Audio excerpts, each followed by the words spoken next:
You got accused of being a Fed, and now you look the part. Well, you know, if the suit fits, I guess wear it. The suit fits?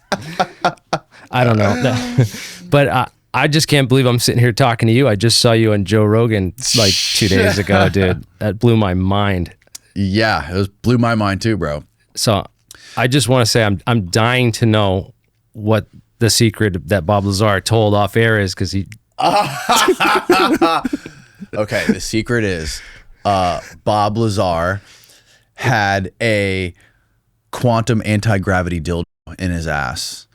Oh, I was going to say, in Area 51. I thought it was the Element 115 under John Lear's driveway. No. You know, like that. That's what he said. It was buried under the driveway. Like, No. like literally, we can see, we have GPR that can see structures underneath the pyramids, but the government can't look underneath John Lear's driveway to find a $1 trillion a gram piece of stolen Element 115. Well, Bob smuggled the Element 115 out of S4 in his butt. That's what happened. And he showed it to Rogan, and he promised not to say anything to him. He didn't get rectal cancer from that, did he? Right. No, it actually made his ass 20 years younger. So now he has the ass of a 20-year-old. My God. Yeah. He seems to be like a butt model. Does his sphincter look like your sphincter? That's funny. That was good. Yeah, I like that. Oh, man. Yeah, we got a lot to catch up on, man. Yeah, we do, bro. We got a ton to catch up on. First, this Epstein stuff, the UFO stuff, and you've been doing a crazy deep dive on 9/11 and how this 9/11 UFOs and Epstein are all connected. Well, yeah. And it's connected to a lot of other crazy stuff too. Like, I mean, basically Epstein's entire network comes right from Iran-Contra. It comes right from when Carter shut down the CIA in the 70s and 76 for the House Select Committee on Assassinations. He shut down the CIA, and basically a private CIA popped up to fill in the holes. They called the Safari Club, and the Safari Club was named after this retreat where they all used to meet, called the Safari Club, and it was owned by a guy named Adnan Khashoggi, right? That name comes up quite a bit in the Epstein case, and it was one of Epstein's early clients. Those are the same network of people that Epstein was involved in and started out in at Bear Stearns, which is a company that was owned by the Bronfman family and all that.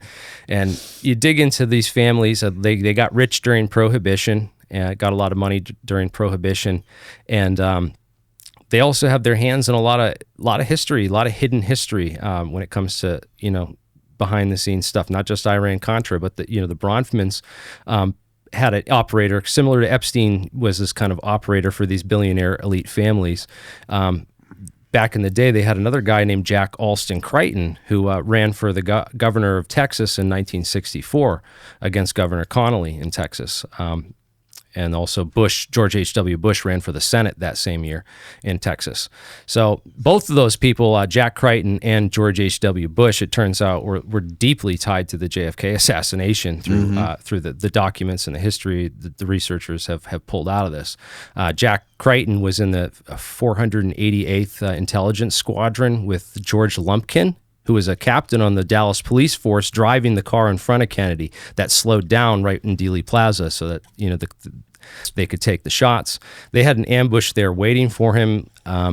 These were like the key people involved in the assassination. I know everyone's talking about Joanides and the whole counterintelligence operation out of a JM Wave and those connections, but the Miami station that did the whole Bay of Pigs thing. Tons of these Bay of Pigs operatives left Cuba very angry at Kennedy, swore revenge on him. They blamed him for the failure of the Bay of Pigs. Yeah, I interviewed one of them. The staging operation, the platform for the Bay of Pigs was actually Zapata offshore oil platforms run by George H.W. Bush. He owned these oil platforms. They used those as the station between Miami and Cuba to launch the Bay of Pigs invasion from.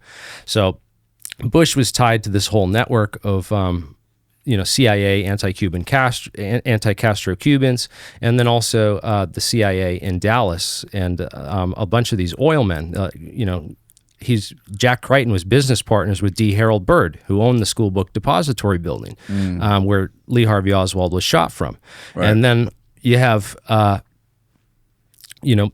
Ruth Payne involved. She's connected to D. Harold Bird. She was friends with D. Harold Bird, introduced Oswald, got him the job at the School Book Depository building. She was Oswald's landlady. Basically, she's still alive, by the way, and that's one of the reasons I think that a lot of the files haven't fully come out yet, because people are still alive from the JFK assassination. She's like 94 now, but it's pretty crazy when you dig into all the JFK assassination stuff that's come out in these files in the Luna hearings. A lot of the stuff is coming to light slowly. It took 60 years for this to get out. We don't want to have to wait 60 years to find out, which elite politicians were abusing children. Well, I think the JFK files are the same thing as same thing is going to happen with the Epstein files. I think they're just never going to admit this stuff, and it's going to be like the way it is now. If you took a poll on every single American that pays attention to this stuff, a vast majority of people would say they know that the JFK was not.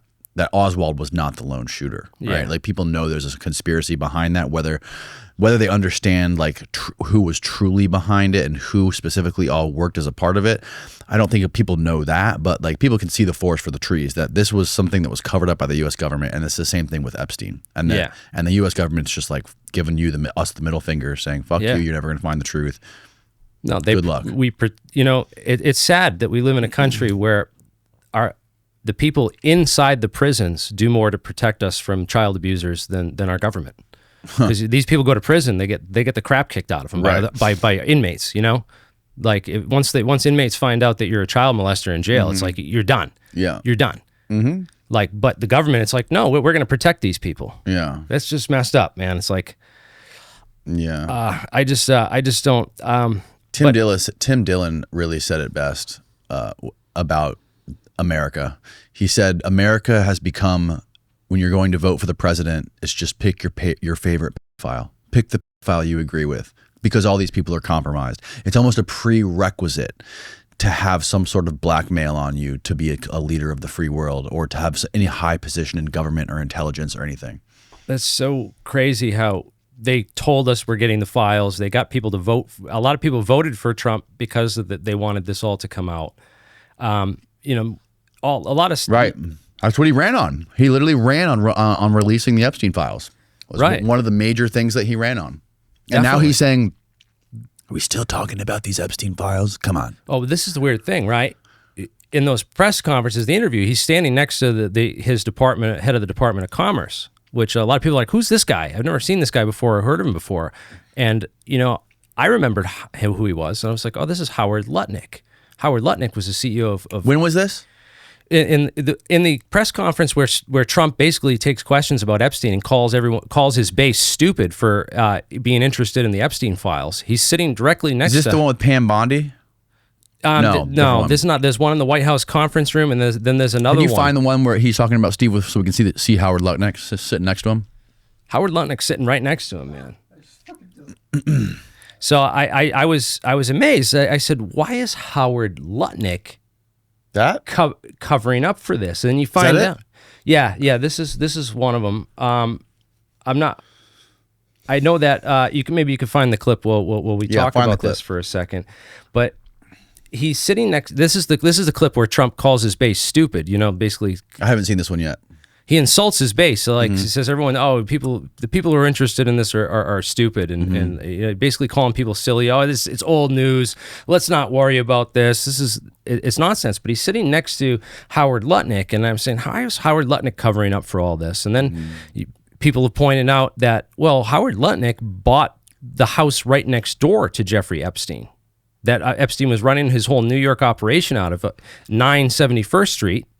Well, the house next door to it, 1171st Street, was also owned in part through this Comet Trust is what actually owned it. Leslie Wexner gave that house to Jeffrey Epstein, right? I believe so. I believe he gave the house to him, or it gave it to him through a series of trusts. But he had this in the background, and then a trust called the Comet Trust sold it to Howard Lutnick. And I'm like, Comet Trust? I never heard of that before. But if you search for anything related to Comet and Jeffrey Epstein, you get the all that QAnon disinfo garbage about Ping Pong Pizza and Comet Pizza and the Pizzagate crap, right. Which I think was I think that was a counterintelligence op that was put out right after the Epstein stuff to really distract people. You think it was a distraction? Off. Yeah, a lot of the QAnon was a limited Here hangout. Here's the video.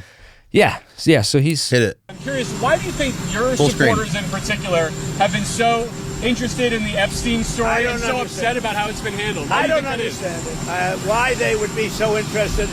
He's dead for a long time. He was never a big factor in terms of life. I don't understand what the interest or what the fascination is. I really don't. And the credible information's been given.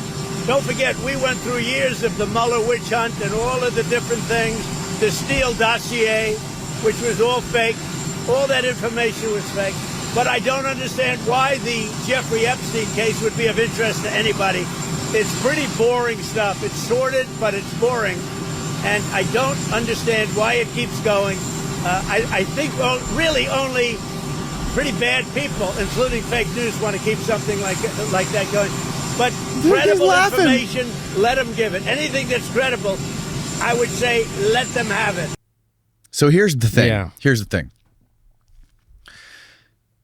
We know what Jeffrey Epstein was doing. We know he was an access agent for the Mossad, right? That's pretty obvious. That's pretty obvious with Robert Maxwell, his whole background and how he was recruited by Mossad when he was part of British intelligence, and his daughter being hooked up with him, and Ehud Barak visiting his house every day of the week, likely being his handler.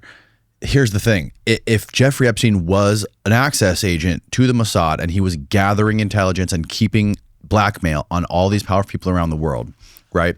If people like Donald Trump and Bill Clinton are on those hard drives that were connected to all the cameras that were in every single one of his houses all around the world,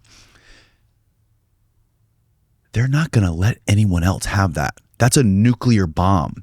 If you let anyone else get their hands on that blackmail, the risk of someone else using it before you can completely ruins the value of it. Right? If you let somebody else get their hands on that blackmail, just say, for example, just hypothetically, if there's footage of Trump and an underage girl, right? Yeah. And you let anyone else see it, anyone else can use that, rendering it useless for you. So now you've spent all this time with Jeffrey Epstein, all this time, all this money on this guy, right? You've had so much investment in Jeffrey Epstein to do all this work and get all this blackmail on all these powerful people around the world. You can't let anyone else get their hands on that ever. There has to be a hard drive. Who's got it now? It was on Pam Bondi's desk? It's on a hard drive. No, it was never. I don't think it was ever. I think it's on a hard drive sitting in Tel Aviv right now. I don't think Pam Bondi or any of those people have ever seen any of that shit.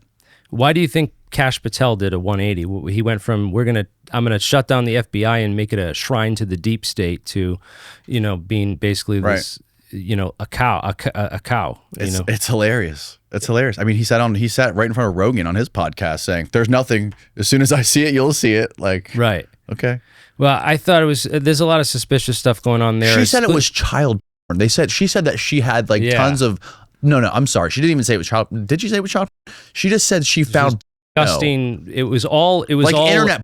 All videos of Jeffrey Epstein himself with these people. There was no clients, no other people. He was a lone trafficker. Yeah, trafficking to no one, and that's why Ghislaine's in prison now. And yeah, this is all bullshit. And the fact that Howard Lutnick, the CEO who suffered the biggest losses on 9/11, I mean, CEO of Cantor Fitzgerald, his company lost 658 employees that day. He lost his brother Gary Lutnick that day. Right. And he said he cried for 3 years after that, and couldn't get himself back together. And I felt really bad for the guy. I didn't consider him on my list of suspicious people because of all that.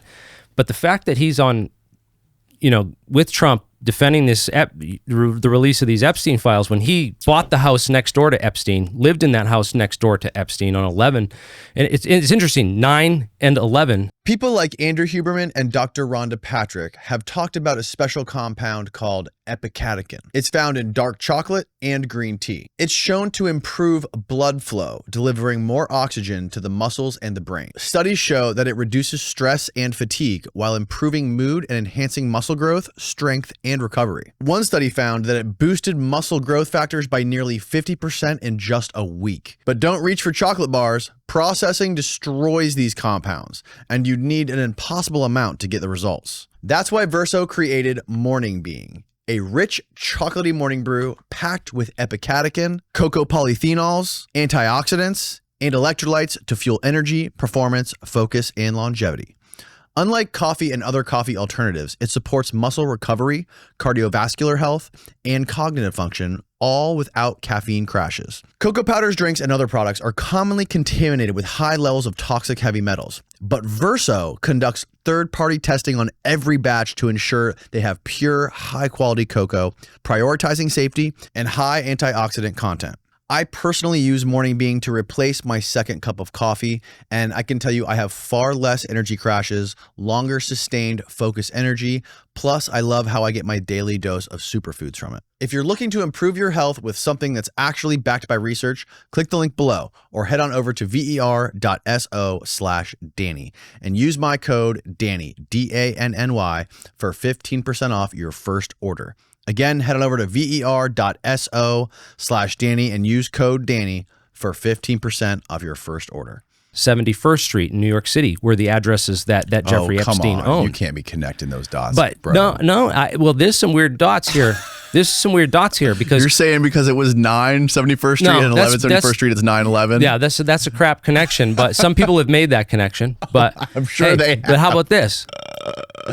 Because it's only odd numbers on that side of the street, so it's just 9. The house next door, right? So maybe it's coincidence, right? It seems like one of those things, right?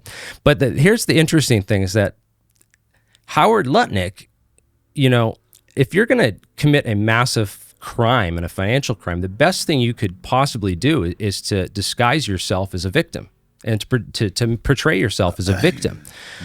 So I'm saying there's a lot of weird CEOs that missed work that day. Not just Howard Lutnick. Oh, yeah, a ton. Larry Silverstein. Oh, yeah. And then you ask Grok these questions, like you ask the AIs these questions, you would say, which CEOs missed work on 9/11? They'll tell you Larry Silverstein and Howard Lutnick, but they won't tell you any of the other ones. And they'll, you ask it questions and it won't tell you the answers. It's kind of like the same thing as if you ask, does vaccines cause autism? It will give you these, responses that are, according to the books, these authorities, and there's no, but if you ask it specific questions tailored to certain things and certain studies, and you know the information or you know the people, suddenly you get real answers from the AI, which means somebody's programming these AIs to hide certain information from us. Of course they are. And I thought that was really weird because I'm asking it questions about, was Gary Lutnick ever connected to Jeffrey Epstein? And it said, he couldn't possibly have had any connections to Jeffrey Epstein because Howard Lutnick brought the property from Jeffrey Epstein after his brother died. And I said, no, he didn't. He bought the property in 1998. His brother died in 2001. How did you find that out? And how did I find that out? That he bought it from him in 1998. It's you ask Grok. If you ask Grok when he bought it from, it will tell you 1998. Oh, so it tells you the truth. And then when you re-query it and you tell it, it'll say, I corrected myself, But for some reason, it's trying to separate these people and these entities, which is really strange. And it won't tell you other CEOs that missed work in the towers that day, like Paul Bremer of Marsh & McLennan or Jeffrey Greenberg of Marsh & McLennan. Or, well, here's the thing. Google. Have you heard of this guy named Robert Epstein? He does Robert Epstein. Epstein. He calls himself Epstein, but he does all this stuff where he points out all of the bias with Google and how Google is curated for certain things, and how he basically pointed out largely how Google suppressed and amplified certain stories during the last few elections. Right? If you were to Google anything if you were to try to get a positive story about Trump, you couldn't find anything on Google. Right. But if you tried to find it, and if you tried to find a negative story about Kamala, it would only get positive stories when you looked for it. Right. And this guy found it out, and Right. he installed like software on. He started a trial where he got hundreds of people to agree to be involved in this trial, where he basically was monitoring their search engine, and they were all searching stuff, and he was trying to gather data on what kind of results they were getting on certain searches. And obviously it's different for everybody because everyone's got a different algorithm. But by and large, he found, and he measured this all and broke it all down, that like the bias towards the left-wing news was far greater than towards the right-hand stuff, especially leading up to the elections. And, you know, this is, I'm sure it's not just in like elections and stuff like this. It's just throughout politics and with everything. And they bury stuff on Google. Like, we know that Google curates stuff. You know by just being on YouTube, you see shit shadow banned all the time. So if these LLMs are running their queries on Google, you're flawed from the get-go. Yeah. Yeah. Well, it's also crazy the amount of programming stuff that comes up in the whole history of Jeffrey Epstein too, as I was talking about with the Inslaw affair and the Promise software.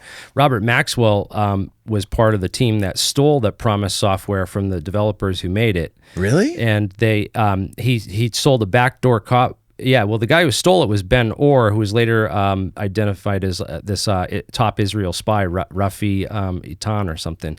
And then Robert Maxwell sold a hacked version of the Promise software to Los Alamos Labs and Sandia Labs. And they had to put a back door inside the software so that they could get into the labs and stuff. And that's how basically Israel stole all our nuclear secrets. I thought we started selling Promise to a whole bunch of other countries, and we put a back door into it so we could get into those countries. They did too, yes. This was all it was all spy work that they did with this stuff. And then they had, I heard about other software, this Silverstream company, a guy named Richard Andrew Grove was working for them, and they were developing this new financial trading platform that a bunch of Fortune 500 companies in the World Trade Center had just started using before 9/11. And he had found a back door in the software and reported it to his superiors. They told him, "Don't worry about it. Oh, it's nothing. You know, it's no big deal." And he kept bringing it up, and they finally said, "You know what? We want you to take all your evidence of this and stuff, and we want you to come and bring it to a meeting on the 98th floor of the World Trade Center on Tuesday, September 11th, 2001." And he was actually late going to the meeting, and saw the planes hit the towers and didn't go into the meeting. But they had basically told him to take all his evidence for this back door in the software and bring it to the 98th floor of the World Trade Center, where someone knew the plane was going to hit. So there's some weird. 9/11 is the weirdest day in American history when you look at Howard Lutnick's behavior, that he's living in this house next door to Jeffrey Epstein. His working in Cantor Fitzgerald. Most of the people that died. He suffered the biggest financial losses in the World Trade Center on 9/11. Again, if we ask Grok right now if Howard Lutnick's house next door to Jeffrey Epstein, will it tell us about it? Well, this is the weird thing, right? Because I've gone through this in my head, because obviously Jeffrey Epstein, all of his houses had hidden cameras and microphones, like all throughout them, right? So if he's selling the house next door to Howard Lutnick, what's the chances that thing's not wired up to record him and spy on him? Right. It's kind of less it just than makes it's less than zero, right? Yeah. So obviously Howard Lutnick buys his house in 98, lives there for 3 years until 9/11. What did they collect on Howard Lutnick? Did they blackmail him? And then why would he protect these people if he was blackmailed or I don't get the whole dynamics here, and it just makes me very suspicious of him involved in something much deeper because of all the other CEOs that misworked that day. I was getting into the whole list, and I want to name them all and talk about who these people are and their connections. There's a lot of interesting stuff when you dig into. Look at this. Yes, Howard Lutnick was neighbors with Jeffrey Epstein in Manhattan. Lutnick purchased a townhouse at 11 East 71st Street in 1998. which was adjacent to Epstein's property at 9 East 71st Street, 1998. Fuck. Known as the Herbert N. Strauss House. Real estate records indicate that Epstein had significant ties to the property Lutnick acquired, including being listed as a trustee in transactions involving the property between Lutnick's purchase. Wow, bro. And now Lutnick's the head of the Commerce Department for the Trump administration. Sorry, but it's interesting that the Commerce Department also helped to cover up 9/11 after the fact, because the Commerce Department owns the National Institute of Standards and Technology, NIST, which wrote all the reports saying, the fires brought the buildings down and that they couldn't possibly have been pre-planted explosives or demolition devices or anything like that, which numerous physicists and engineers have, there's architects and engineers, 9/11 Truth. There's a whole ton of people that have examined these buildings. There was a $1 million study by the University of Alaska Fairbanks that published a comprehensive 147-page study and analyzing the collapse of just World Trade Center Building 7, which is that third tower that nobody on the mainstream media will talk about, and we only know about because of alternative news media and everything. Yeah. And all these people are super connected. That's the Solomon Brothers building. Solomon Brothers is Solomon Smith Barney, which went through that whole big merger and became Citigroup. So basically, Citicorp, that whole thing, that was the major tenant inside that building. And who worked for Citigroup? Who worked for Solomon Smith Barney? Yeah, Solomon Smith Barney merged into Citigroup in a very large merger. But who worked for Solomon Smith Barney in World Trade Center Building 7? But none other than Dick Cheney and Donald Rumsfeld. You can look up Dick Cheney and Donald Rumsfeld's resume. They both sat on the Foreign Policy Advisory Board for Solomon Smith Barney Bank, which was in World Trade Center 7. It was the largest tenant. And they quit right before joining the Bush administration. And then who was running security in the buildings? Well, the security, of course, was run by the Port Authority of New York, New Jersey, and a guy named Alan Reese, who's got some interesting connections himself. But the security systems themselves were designed, and the electronics and all the badging and all that stuff, all the camera systems and all the badging, all the electronic stuff was designed and installed by a company called Securicom Stratasec, which was actually a subsidiary of a company called Kuwaiti American Corporation. And these guys, George Bush's brother, Marvin Bush, sat on the board of directors for that company, which ran security at the trade centers. And then the CEO and COO of that company are guys named Wirt Dexter Walker III. He's now a private equity banker in Reston, Virginia, right next to the CIA headquarters. And the vice president of that security company in the World Trade Center now works for SAIC. He's a vice president at SAIC, Leidos Corporation, which makes all of the airport scanners in our airports that I had to go through. You have to go through those big people scanners and get your genitals taken. Oh, I don't go through those. I go through the old school ones. I don't go through the fucking cancer tubes. It's all terahertz radiation, shortwave radiation that can look through your clothes and stuff. Yeah. And all that technology was developed by SAIC contractors in the 80s and 90s, and they were dying to find a way to market on it. And then now they have a way to make billions off it, because every airport's required to have these scanners now post 9/11. So you look into the people involved in the World Trade Center and how greatly they benefited. They all made tons of money. Larry Silverstein took out these massive insurance policies. Good friends of Howard Lutnick, by the way. If you've ever shopped online, chances are you've bought from a business powered by Shopify. It's super easy to spot by the little purple Shop Pay button. That's what we use for our merch store. That purple button has all your payments and shipping info, so you don't have to track down your card or hope your browser remembered your payment info. There's a reason why so many businesses use Shopify. That's because they make it incredibly easy to run and start your own business. It's the business behind the business that matters, and that's where Shopify excels with convenient tools and workflows. Shop Pay has the best converting checkout on the planet, meaning fewer abandoned carts and way more sales. It's a game changer. You can spread your brand's word with the built-in marketing and email tools. Don't want to build your page? Shopify has hundreds of beautiful, ready-to-go templates to express your brand and forget the code, like Daylight Computer, whose website is gorgeous. So if you've got a product, a dream, and a drive to make it happen, Shopify's the platform that helps you do it with ease. Because businesses that sell more with Shopify. If you want less abandoned shopping carts, it's time for you to head on over to Shopify. Sign up for your $1 per month trial period at shopify.com/Danny Jones, all lowercase. Again, that's shopify.com/Danny Jones to upgrade your selling today. Again, shopify.com/Danny Jones. It's linked down below. Now back to the show. He took out these massive insurance policies, insured the building specifically against terrorist attacks. Then 9/11 happens just a couple months later. How long before 9/11 did he take out those policies? Just a few months. A few months. Literally like 4 months before. And they specifically targeted against terrorist attacks. And also another thing is, sorry, I don't mean to derail you, but all of the stocks that were sold on American Airlines, literally a week before 9/11. Right, a bunch of put options.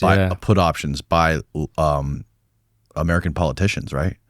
Yeah, they were connected to the A.B. Brown, I think it was, the stock of the firm. A.B. Brown was the firm, and they're connected with Buzzy Krongard. CIA. Yeah, Buzzy Krongard. He is everywhere. Every conspiracy has him at the freaking footnotes. Yeah.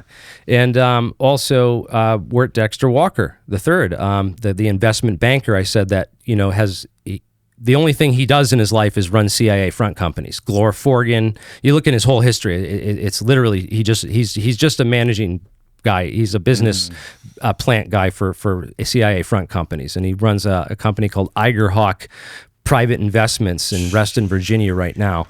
And these guys were never investigated, have never been interviewed. In fact, there's no pictures of Wirt Walker anywhere on the internet. And he's a cousin of, and you know what? The Walker family, he's actually a cousin of the Bush family. George H.W. Bush spoke at Lafayette College the year he graduated, which I think was 79. I'm not sure, but it's pretty small family. It's just the Bush. A lot of the Bush family, a lot of the Bush clan keep coming up in these conspiracies too. It seems there's a lot of connections to them. His whole family, the Walker line, comes from this guy, George Herbert Walker and all that side of his family, right? So these guys came from a Russell and Company, a guy named not Walter Russell, but Russell and Company was basically, they were the guys that started the Opium War. They were smuggling all the opium in, and they were like the biggest opium and heroin smugglers in the United States back in the day. So these guys are drug dealers, and that's not outside the scope of 9/11 when we went into Afghanistan and reclaimed all those poppy fields. The Taliban had slashed and burned all the poppy fields and brought the production to the lowest levels ever. Yeah. And we went over there, invaded, and it went right back up. And all that drug money is untraceable funds. It's illegal funds. So it's real good money for the CIA to be able to fund all these black programs and projects with, because it's untraceable. Which is like similar to what we did with Iran-Contra, except it was with weapons, illegally selling them through Israel to Iran and then taking that money to fund the Contras. Right. And the whole Iran thing, that was just a thing to get Carter out so that Carter wouldn't win the election. With the October surprise. The October surprise. Can you explain that? Yeah, so they had these hostages in Iran, and they were going to release them during Carter's administration, but we purposely stepped in and sent these arms deal and did this whole backdoor deal so that they wouldn't release the hostages until after the election, because if Carter had released them, it would have helped boost his approval rating. Right. So, yeah, the Epstein stuff, all of this stuff is connected in a weird way. It's like the octopus. I don't know if you've seen that documentary, The Octopus Murder, with Danny Casolaro, and he's like uncovering this stuff through the Promise software, and basically it's like it all connects to Epstein, and Epstein was likely just a cog in this giant wheel of criminal underworld espionage and organized crime and intelligence. Yeah, but it goes so much deeper, because I was back to my point about Larry Silverstein in the World Trade Center. He takes out this insurance policy. Well, who wrote the insurance policy for that? It was a company called AIG, which has a huge history with the CIA. They basically were the CIA's main guys in China because the insurance people in China have all the good intelligence. Because if you have infrastructure, you have anything worth money, you have to insure it. If it's, right. And so if anything worth anything is insured, the insurance companies have, the goods on a lot of stuff. So of course they were the number one choice for the intelligence agencies to, they knew which factories to bomb. They knew which, they knew everywhere to bomb with the intelligence that they would get through insurance policies. So a guy named Cornelius van der Star, you can look him up. He's the guy that founded AIG, and he was definitely a CIA. And in Cornelius what? Cornelius van der Star. Van der Star. Yep. Okay. And but AIG was run on 9/11 by a guy named Maurice Greenberg, and Maurice Greenberg's son, Jeffrey Greenberg, was the CEO of Marsh & McLennan, which was right in the impact zone of the South Tower, I believe. North Tower was Cantor Fitzgerald, right?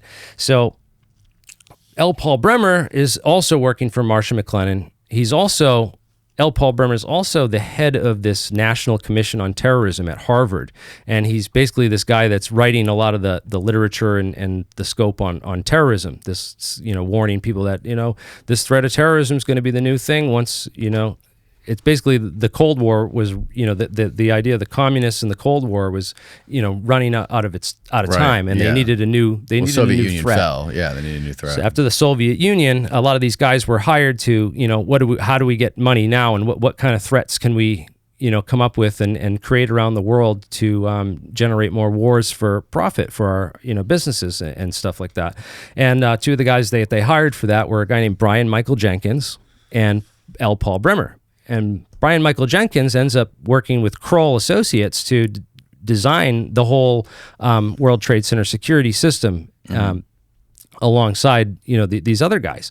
When you dig into all these companies and you're like, wow, who was head of Kroll Associates? Well, this guy Jerome Hauer, who becomes the director of the National Institute for Health in time for the anthrax attacks, which targeted all these senators that were asking questions about 9/11 and demanding an official investigation. They all got sent to anthrax, and then can you explain that too? Break that down a little bit, so people can understand that, because that's really interesting. If they want a real solid, thorough breakdown, look up a documentary called "American Anthrax" by Robbie Martin, who's Abby Martin's brother. Oh, really? Yeah, he did a documentary on it with Roots Media. So there was a small number of actual sitting senators that were questioning 9/11. Yeah, Tom Daschle. It was only those guys who got anthrax sent to them. Yeah.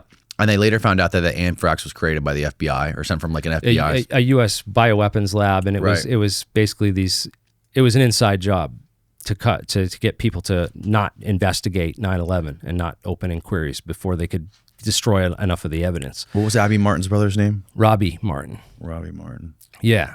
I've interviewed him before a while back, but it's been a while. You should definitely try to get him on the show and talk more about that, because he goes into he knows all the details. It was like Sean Hatfield was blamed, and it was Stephen Hatfield was the guy that was like blamed, but it was really some other guy or something. I don't know all the details, but it's been a while. So, but back to the people who worked in the World Trade Center, all the CEOs that missed work, or all the companies that like moved around there, because there was this whole Zim shipping company that was in the World Trade Center, and they moved out of the World Trade Center just before then.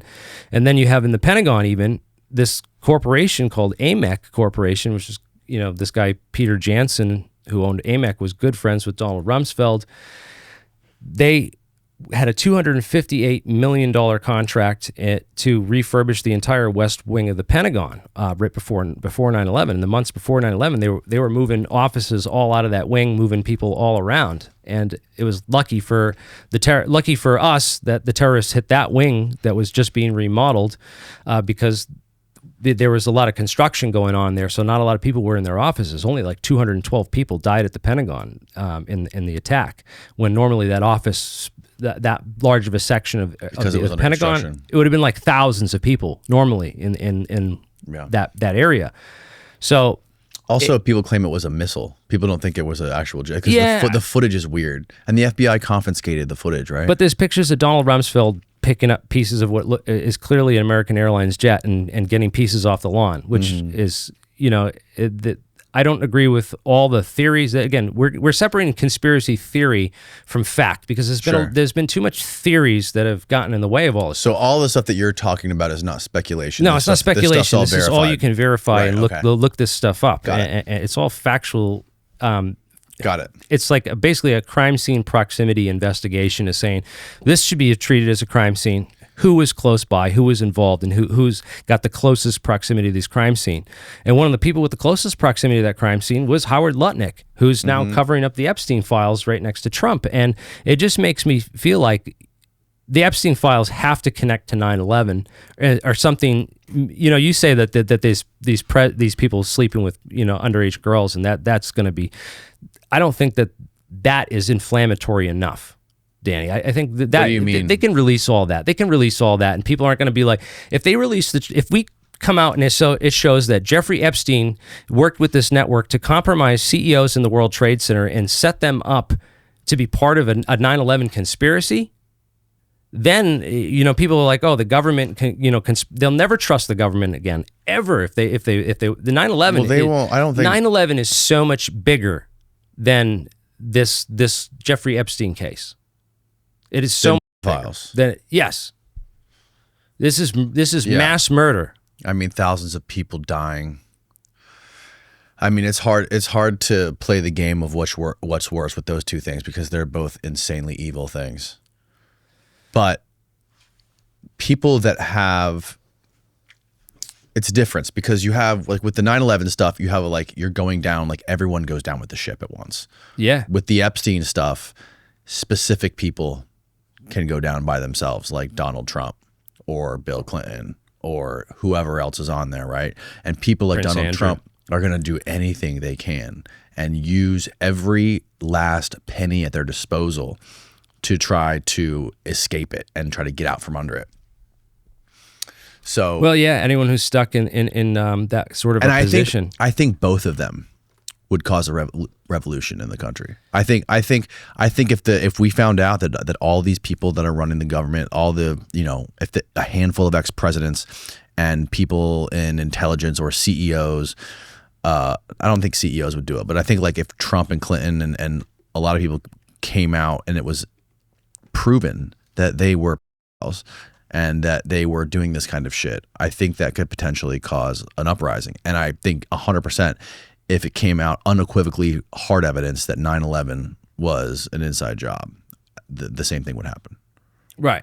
That's why it's so incendiary that they don't allow you to even talk about it. And what was the quote? Who said? I think Mark Epstein said this on multiple interviews. He said that when he was talking to Jeffrey Epstein leading up to the 2016 election between Hillary and Trump, he said that his brother Jeffrey Epstein told him, if they knew what he knew, they would cancel the whole election.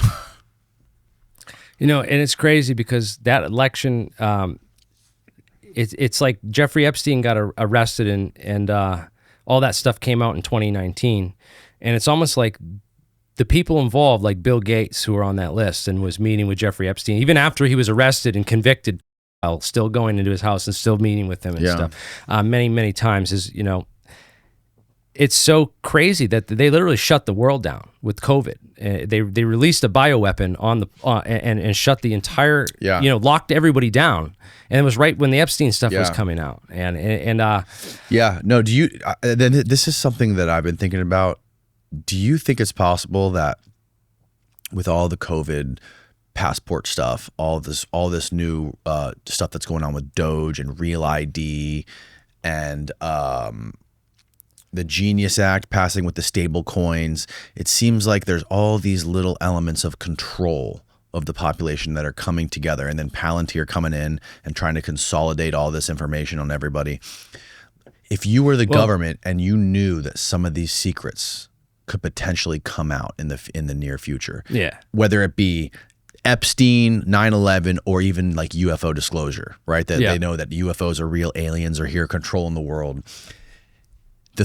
The real possibility of like an uprising in the country happening, if that kind of stuff comes out, is, I think it's a high degree of probability that that could happen.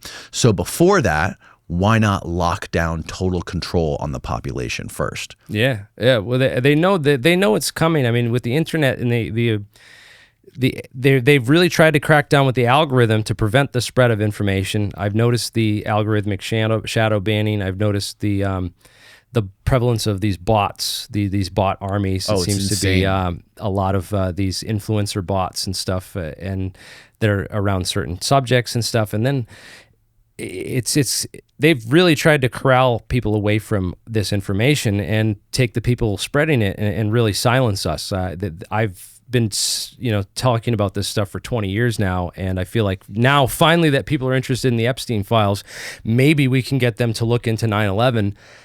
A couple people have, started asking, a lot of questions about a lot of stuff after COVID, and I think that's a great thing. We're starting to wake up, but they've doubled down on the disinformation, pumping up the disinformation, and then also the creation of these limited hangout operations. Like the whole thing. You were just on Joe Rogan, man, talking about Bob Lazar and that whole thing, and that was what we talked about the entire last time I came on your podcast was Lazar and all that. Right. And I really feel like they locked down the conversation on that stuff too, because they came out with that group. TTSA came out, and it was all these CIA guys with all the CIA background. They're like, we're going to build you a spaceship, invest in our company, give us money. And Tom DeLonge, the Blink-182 guy there, saying, being the ringleader, getting everyone to invest all this money into his company, and promising them a spaceship, and they've delivered. Wait, what do you mean promising them a spaceship? He promised a spaceship. He had showed it in the very first thing in TTSA when they launched. They said, we have this technology. You can invest in this company. You'll be part of the team that's going to bring us to the stars with this technology. They promised to basically take all the classified UFO technology and release it. What?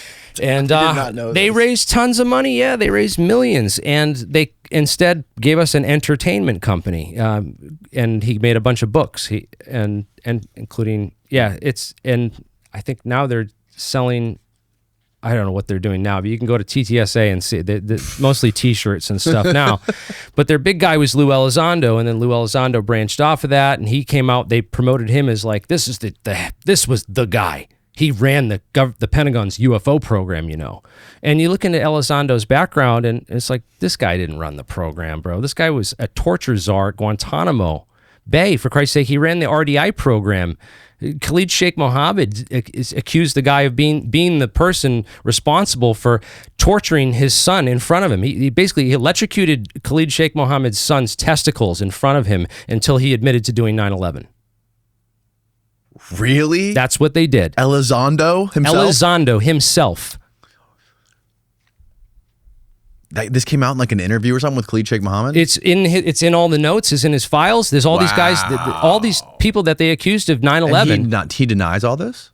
And all the people that, I don't know if he denied. I don't know if he's ever really been asked about it. But you go and look into it. He ran the RDI program. He's named by a bunch of these guys as being the person responsible for doing this. Jesus. So he basically helped the CIA cover up 9/11 by torturing the people that supposedly did it. Basically, if someone tortured your son in front of you like that, you'd probably admit to doing anything. I'd say anything they wanted to get them to stop. Right. And so that's the background Elizondo has, and he's a counterintelligence guy. Why would he be head of the UFO program at the Pentagon? Yeah, I don't understand that. I don't understand any of that stuff. No, and he wasn't. It was all a front to basically co-opt and take control of the narrative. And why is he also a part of all these UFO online Twitter groups and he's harassing people, fake accounts and stuff. He's paying off. There's a bunch of fake accounts, and they're paying off other influencers to go after the people that call Elizondo out. And right, there was this whole thing like people were starting to question him and stuff, and getting called out. And there was this. You could talk to Red Panda Koala and Tupacabra on X all about it. They hold spaces about it, and they have tons of stuff saved. They created this whole archive of all the harassment that was taking place, where they basically created a limited hangout operation and said that this is ufology, and anyone outside of this is not someone you should listen to or pay attention to. And they shut out all the outside groups and stuff. And then you look at who was Elizondo's good friend, who was meeting with him and buddy with him all this time. Well, Jeremy Corbell, the guy that went on Joe Rogan's podcast like 6 times and told Joe Rogan not to have me on and not to talk to me.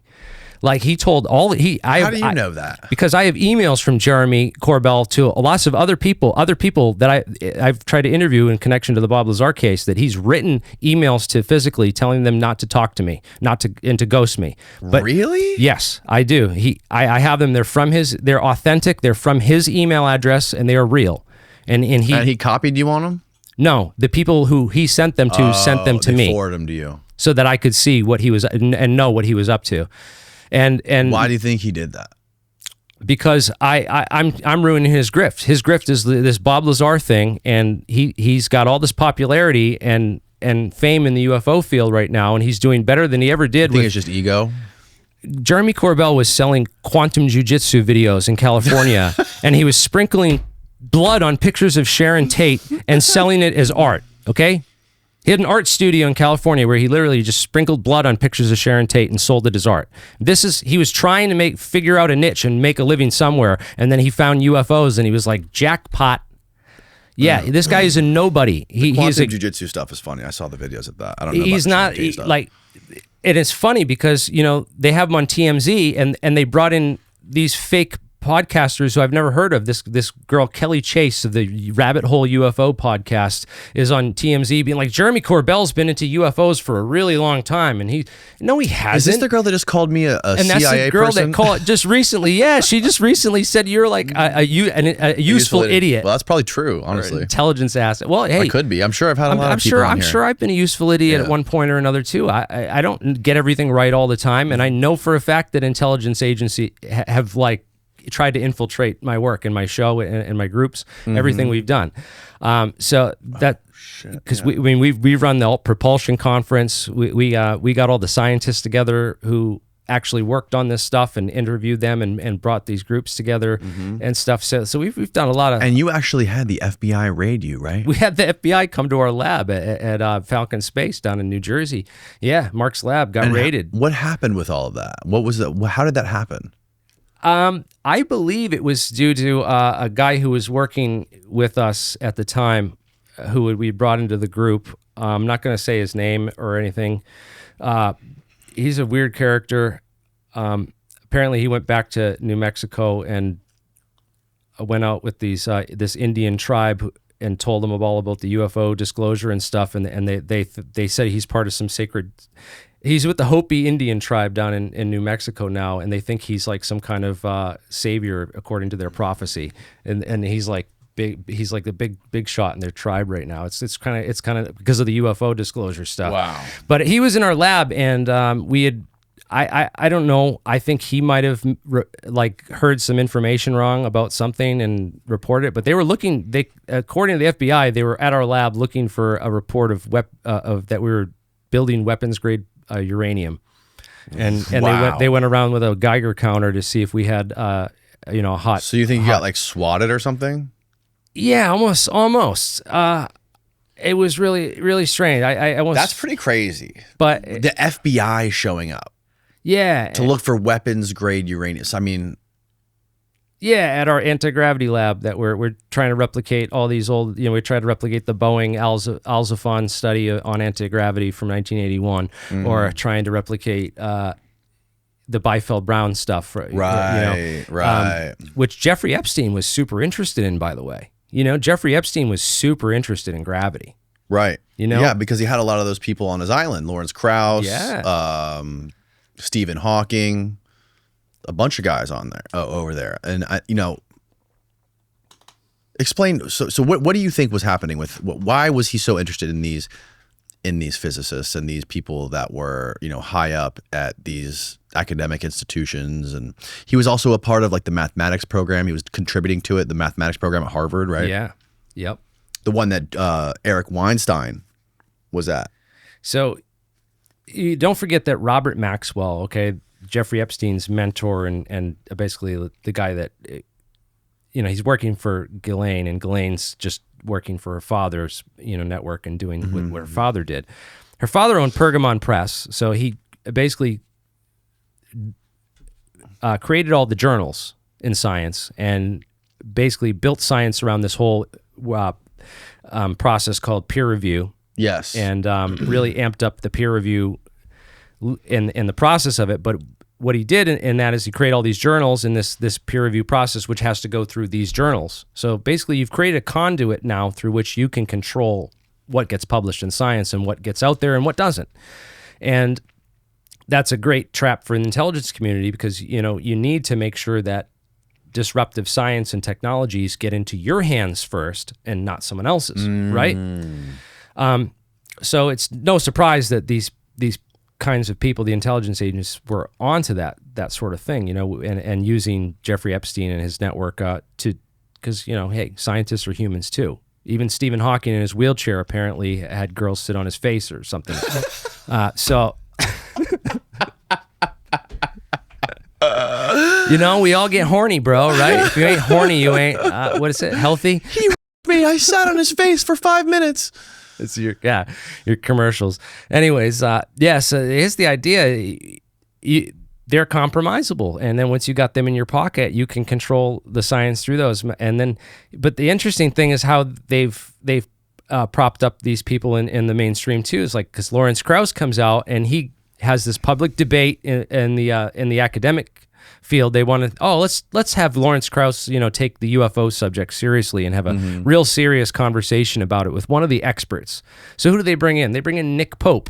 That guy was like head of MOD. He was a desk jockey. He's a file guy, you know. He's not a scientist. What business does he have going on in debating Lawrence Krauss about science and UFO science? What did they talk about? And it was bad. It was just bad. They didn't talk about anything relevant. It was just basically the same. It was like very basic tropes, and then the scientist comes in and, oh, this is so stupid and wrong, and let me explain why. And, you know, it's kind of like, it was kind of like an alley-oop for the mainstream science to you know, throw UFOs in the trash bin. The same kind of thing that they did, you know, with J. Allen Hynek during Project Blue Book, right? It's a rinse and repeat of Project Blue Book, essentially what they're trying to do now with the cover-up of the UFO stuff, right? The same kind of tactics and strategies that were used in the intelligence world back then, right? So what they did is they created Project Blue Book, but in reality they had Project Stork, which had access to the metals and all the real stuff. But then the public-facing version was this version that they could say, oh, we're taking this seriously and we're looking at all the available unclassified evidence, right? And there's nothing there, and there's our conclusions, and, you know, this is all just nonsense, and you guys need to learn more astronomy and need to learn more about Neptune and Mars, and you need to learn more about the swamp gas reflecting off of the light from Venus, right? So it's basically the same kind of stuff, and then we have Arrow. The government creates this organization, right? Gillibrand's this, you know, championing this government disclosure initiative. We're gonna dig to the bottom of this. So we're gonna create this group called Arrow, which is the All Domain Anomaly Resolution Office. So it's basically like a UFO group. They're gonna look at videos and analyze videos and talk about videos. And that, to the public, is what ufology is all about, to the public. This is like the Blue Book version. It's like, these people have crash recoveries, they have metals, they have debris, they have physical metamaterials. Yeah. We've been talking about the metamaterials. I've talked to people who worked at these places that were talking about metamaterials and quasicrystals 25 years ago. Ed Fouché, one of my good friends who got me into all this stuff, Edgar Fouché was talking about quasicrystals and metamaterials in 1998, okay?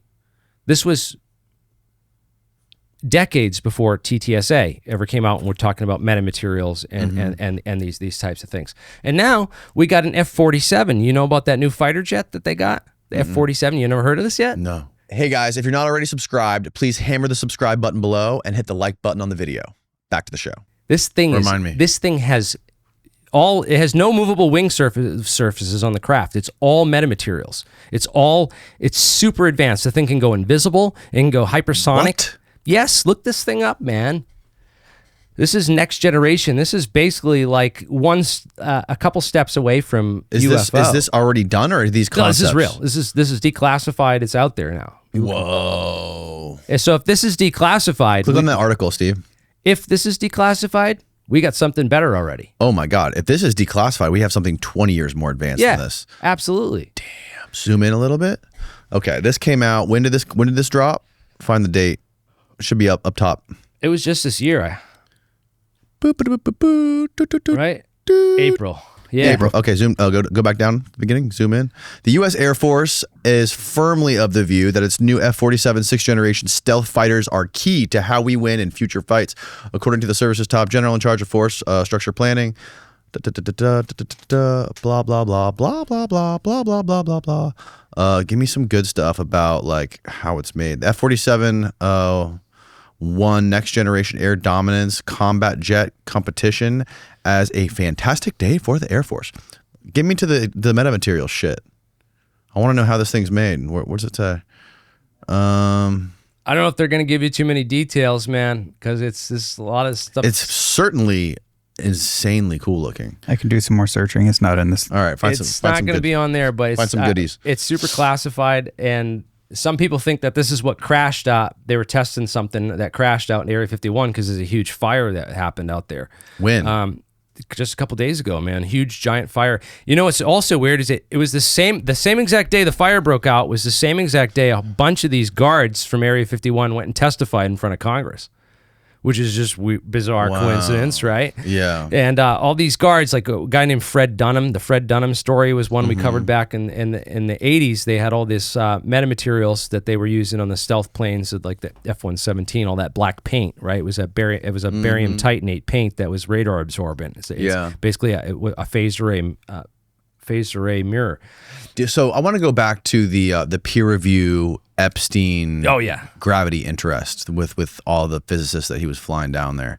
I'm all over the place. Do you think it's possible that Epstein knew anything about a secret research program, a secret gravity program, or anything like this? Well, there was gravity programs that were, I mean, the secret gravity programs of the 50s, right? 57, there was this big meeting with Bryce DeWitt and Cecil DeWitt.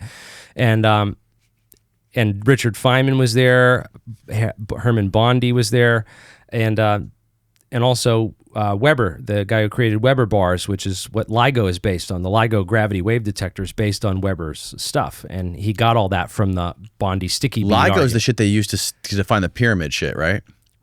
I don't know about that. Okay. But I think that was GPR or ground penetrating radar, or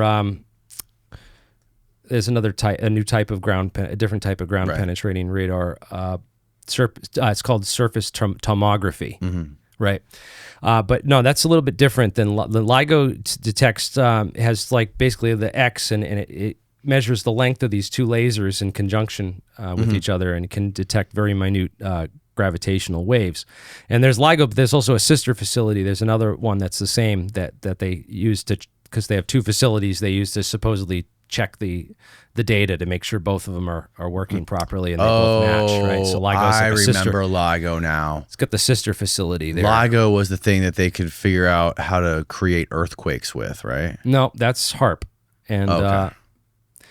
And then there's allegations that there's a bigger version of HARP in the ice cube neutrino detector, because there's literally a HARP that's a 1 kilometer square in Antarctica right now in the ice cube neutrino detector. It's these wires that are 1 kilometer long, and there's 100 by 100 of them that all go down into the deep into the ice. They drill cores in the ice and they drop these wires down, and they say it's to detect neutrinos in this large neutrino detector, but my friend Eric Hecker, who I've interviewed a number of times, he was also one of the 3 whistleblowers that testified to Arrow that never got heard or never got their. That guy seems a little. He seems a little out there and a little crazy sometimes. Seems like a cuckoo. But, and especially when because he gets into some of the other directed energy stuff, and a lot of that gets really wacky, because then you get into the directed energy theories that they have these SAIC beam weapons that brought down the towers that Judy Wood. She's another Judy case. Wood.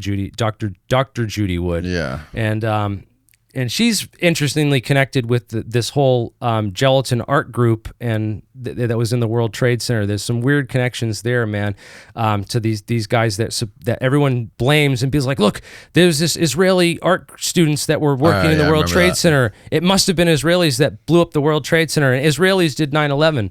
And there's a whole bunch of people that say that crap. There's the dancing Israelis. Right, and the 5 dancing Israelis that worked for that urban moving systems and stuff, right? And they have this bizarre conspiracy theory. Well, they were Mossad agents. They were Mossad agents. Yeah, but they could not have, without the help of Securicom Stratosec and all this, they couldn't have gotten the towers rigged. You know, you need the inside. No. I don't think people think that they, maybe some crazy people think that they actually did it. I think it's impossible that they did it. I think it's possible they knew about it, though. They might have known about it. Yeah, they were obviously people working in those floors, areas shut off, stuff being moved around. There was a whole fireproofing upgrades that took place on the exact floors that, like right in the exact impact zones where the planes hit. They upgraded like all the fireproofing. Why do you upgrade fireproofing? Wasn't that place loaded with asbestos? Right. It didn't have like so much asbestos that it was going to cost billions of dollars to remove it all, and it would have been easier just to knock them down in an accident. Really, and really financially convenient for a few people to do that if that were to happen, right? Yeah. All right, back to the anti-gravity stuff. I know I'm all over the place Epstein. here. Epstein anti-gravity research physicist that he was talking to and inviting to his island. But the DEW stuff, I wanted to mention one other thing that people think that these weapons were used to start fires in Maui and other things, and it's nonsense. And their evidence is literally like, oh, well, look at these houses with blue roofs, and the blue roofs didn't burn, so that they're immune to the lasers. And I'm like, dude, here's a laser taking off blue paint because they have laser paint strippers. You know what I mean? And there's videos you can find of laser paint strippers that can remove blue paint just fine. That's a directed energy weapon, bro. That is. And it doesn't penetrate the steel. It just removes the paint. And again, these are people that don't understand construction or building materials. Right. Because all those blue roofs were metal roofs, okay? Metal roofs not combustible like asphalt roofs are. So that's why those houses didn't burn down.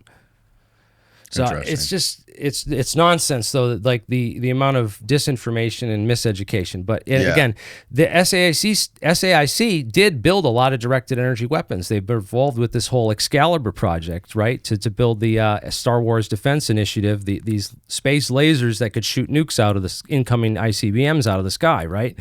But in order to get the power on board these satellites, there's no power system to be able to generate that much power on a satellite. Right. So what they had to do is they have a nuclear device inside the satellite that literally, it's like a bomb inside the satellite, and it goes off inside this laser cavity, and it was able to direct the energy from the nuclear explosion to create a laser pulse, because that's the only way that you can create that much energy up in space with a power plant that can produce that much power.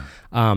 There's real serious issues with the energy, and they never figured it out, right? Well, apparently, some people figured it. Like Ashton Forbes, he nailed free energy, right? So these free energy people like say that they got free energy, and so these people speculate. Right? These people speculate the Star Wars satellites are using free energy to make the lasers, right? That's what they have to say, because that's what they have to say, because they have no other explanation for where the power comes from or how that power is created, right? So there's issues with all that. But back to the anti-gravity stuff. You got Kip Thorne, right? Kip Thorne was visiting the island. Right. Right. Kip Thorne studied under Bryson Cecil DeWitt, who again ran that Chapel Hill secret conference in '57. So yeah, there are these very top level gravity scientists and gravity physicists having associations with Jeffrey Epstein. Whether those people were engaged in activities that they could later be blackmailed or controlled for is not proven. There's no evidence for that yet. Lawrence Krauss denies it vehemently when he's asked about it. But again, these people are in a position to control science and mainstream science and mainstream physics, and prevent disruptive ideas from coming out into the mainstream and being taken widely seriously. Which, didn't also Townsend Brown, didn't he basically like make up some sort of lie about his physics at one point to like hide it from people? I remember. Apparently, yeah, because he was forced to basically say it didn't work when it did, right? And tell the public that it didn't. Yeah, so there's some of that. There's and he worked with Donald Trump's uncle, I think. Interesting. Yeah, I heard that he's connected to the whole Tesla files stuff too, which is interesting. I wonder what Elon's role and SpaceX's role is in all this, because he doesn't know anything. Apparently, yeah, he doesn't when he's asked about it. But and then I've also have a good friend of mine that sat right next to the third in charge at SpaceX on a flight. And he asked him about all this stuff, and that guy didn't have a clue either. Well, a funny thing about... He was actually taking notes. My brother, he was like, "What is all this stuff? I haven't heard of any of this secret space program I wonder stuff. how much clearance. I wonder how high level clearance Elon has into all of this UFO stuff. I'm curious, man, because I just don't know. Isn't his guy that works for him, the dragon guy, Tim? Isn't he like the one who claims to have all this knowledge of all these secret programs and all these UFO technologies that he's patented, and he seems to be like the most mysterious, all-knowing person on this stuff. Who is that? Tim Taylor. You know who I'm talking about? Tim Taylor. You know who that is? Yeah, I know who that is. The guy from... he works for Elon, right? He works on all the rocket launches, doesn't he? I'm not sure. I know that he's, the Rocket City Redneck show, and then also the Skinwalker Ranch, right? No, he's not in any of that. Not Tim Taylor. Oh, I'm thinking this is the guy that's in Diana Pasulka's book. Oh yes, no, I'm confusing him with the other guy there. Oh, okay. He's also named Taylor, Dr. Taylor. Oh, I forget his name.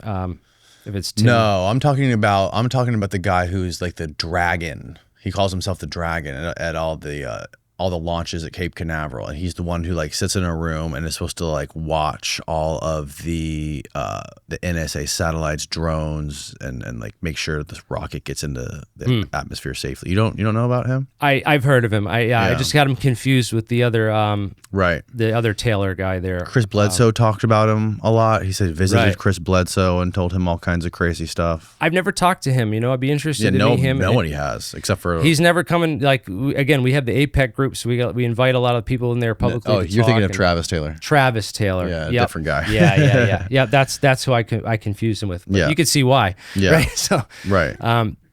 But no, it's strange that Elon would know nothing about this stuff, nothing about UFOs, nothing about any kind of like anti-gravity secret physics. I mean, and apparently not interested in it either, because like if he's not interested in it, he must not be interested in it, because if he is, he's doing a great job of lying about it.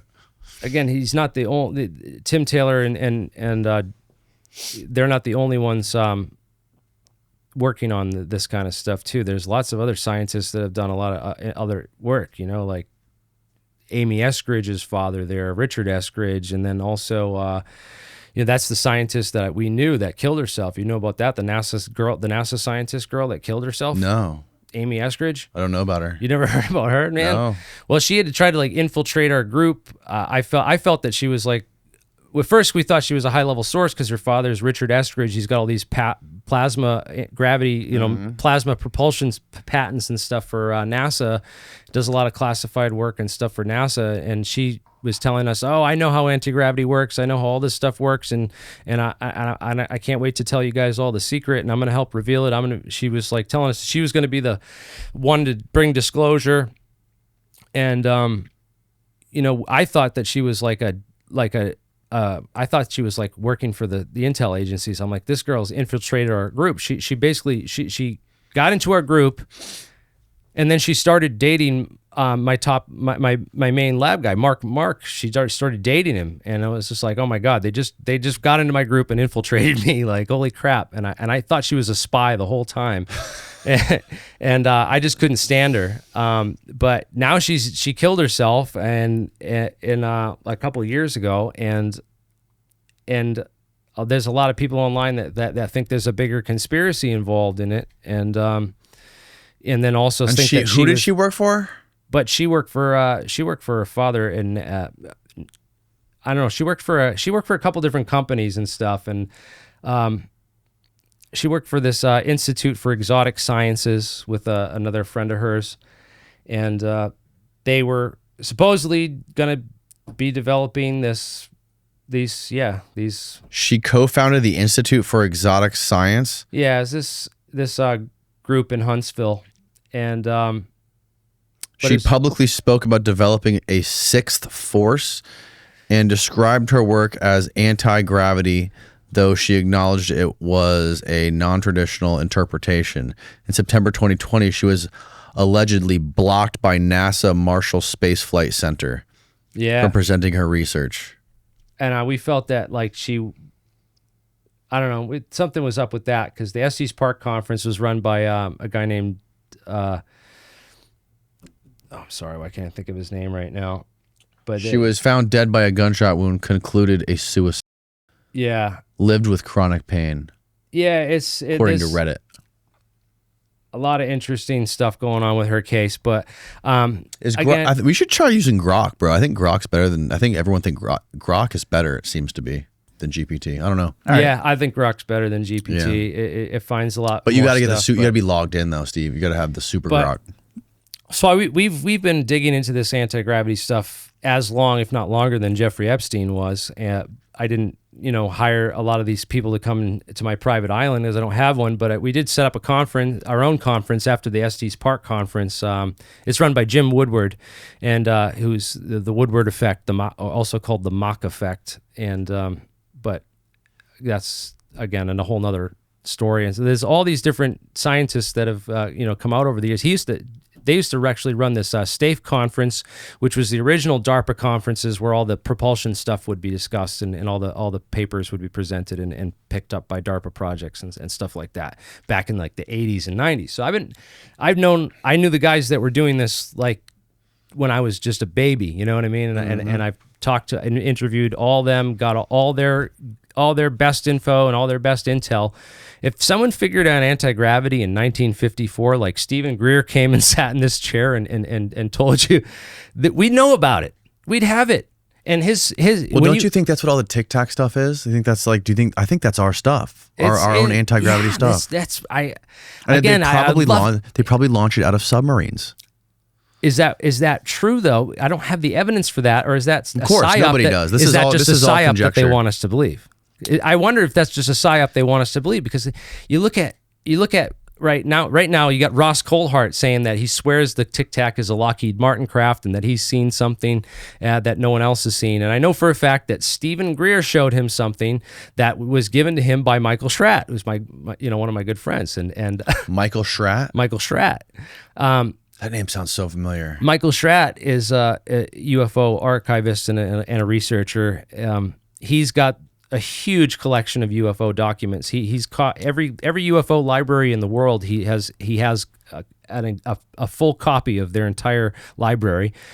He has wow. He has all the broad Project Blue Book files and plus more. This guy's got everything, and he's got every single Area 51 patch that was ever issued on like four. Like he's got like 5 boards full of all the patches. Man, this guy's got like the authentic, real patches that were given to people at Area 51 for every special project that ever happened out there. Wow. And he can tell you every single one and details about it, bro. The guy's great. I mean, he's one of my best friends and researchers in the UFO community around that issue. And I know for a fact that he's the one that dug up that 1960. It was a 1967. When was the Wycombe? It's Wycombe. It's like Wycombe with a B, Combe, Pennsylvania sighting. Because he's got a Tic Tac sighting from really? From 1967. Oh, 67. Bro. This thing was spotted you don't think the Tic Tacs were our stuff? I don't know. It's hard to say. What's your best guess? If it could have been, because aerogels go back 100 years, right? So you have super lightweight things. Then you have these surfaces, which are, you can get propulsion effects of ion propulsion off a surface with these propulsion effects. You could build a large aerostat craft with these propulsive surfaces on it that could, accelerate at ridiculous speeds, because F equals ma. If you put your m really small, a tiny bit of force gives you a huge a, right? That's a huge acceleration. That's basic physics, right? So you can go really, really fast on a small amount of force if you weigh nothing, right? if you weigh as light as a feather, and these aerogels weigh lighter than a feather. They're lighter than water and stuff. Yeah. So this is talking about. Yeah, that's the one. It's the boiler ship UFO. It looks like it looks like a Tic Tac with the same kind of appendages hanging off of it, the same little antenna appendages. In Wilcombe, Pennsylvania, which is just weird, right? Because and this thing was described as flying. Yeah, it flew right out of a lake and over a lake. I don't know if it came out of the water and took off. That's I think that's what I thought. I think it came out of the water and took off.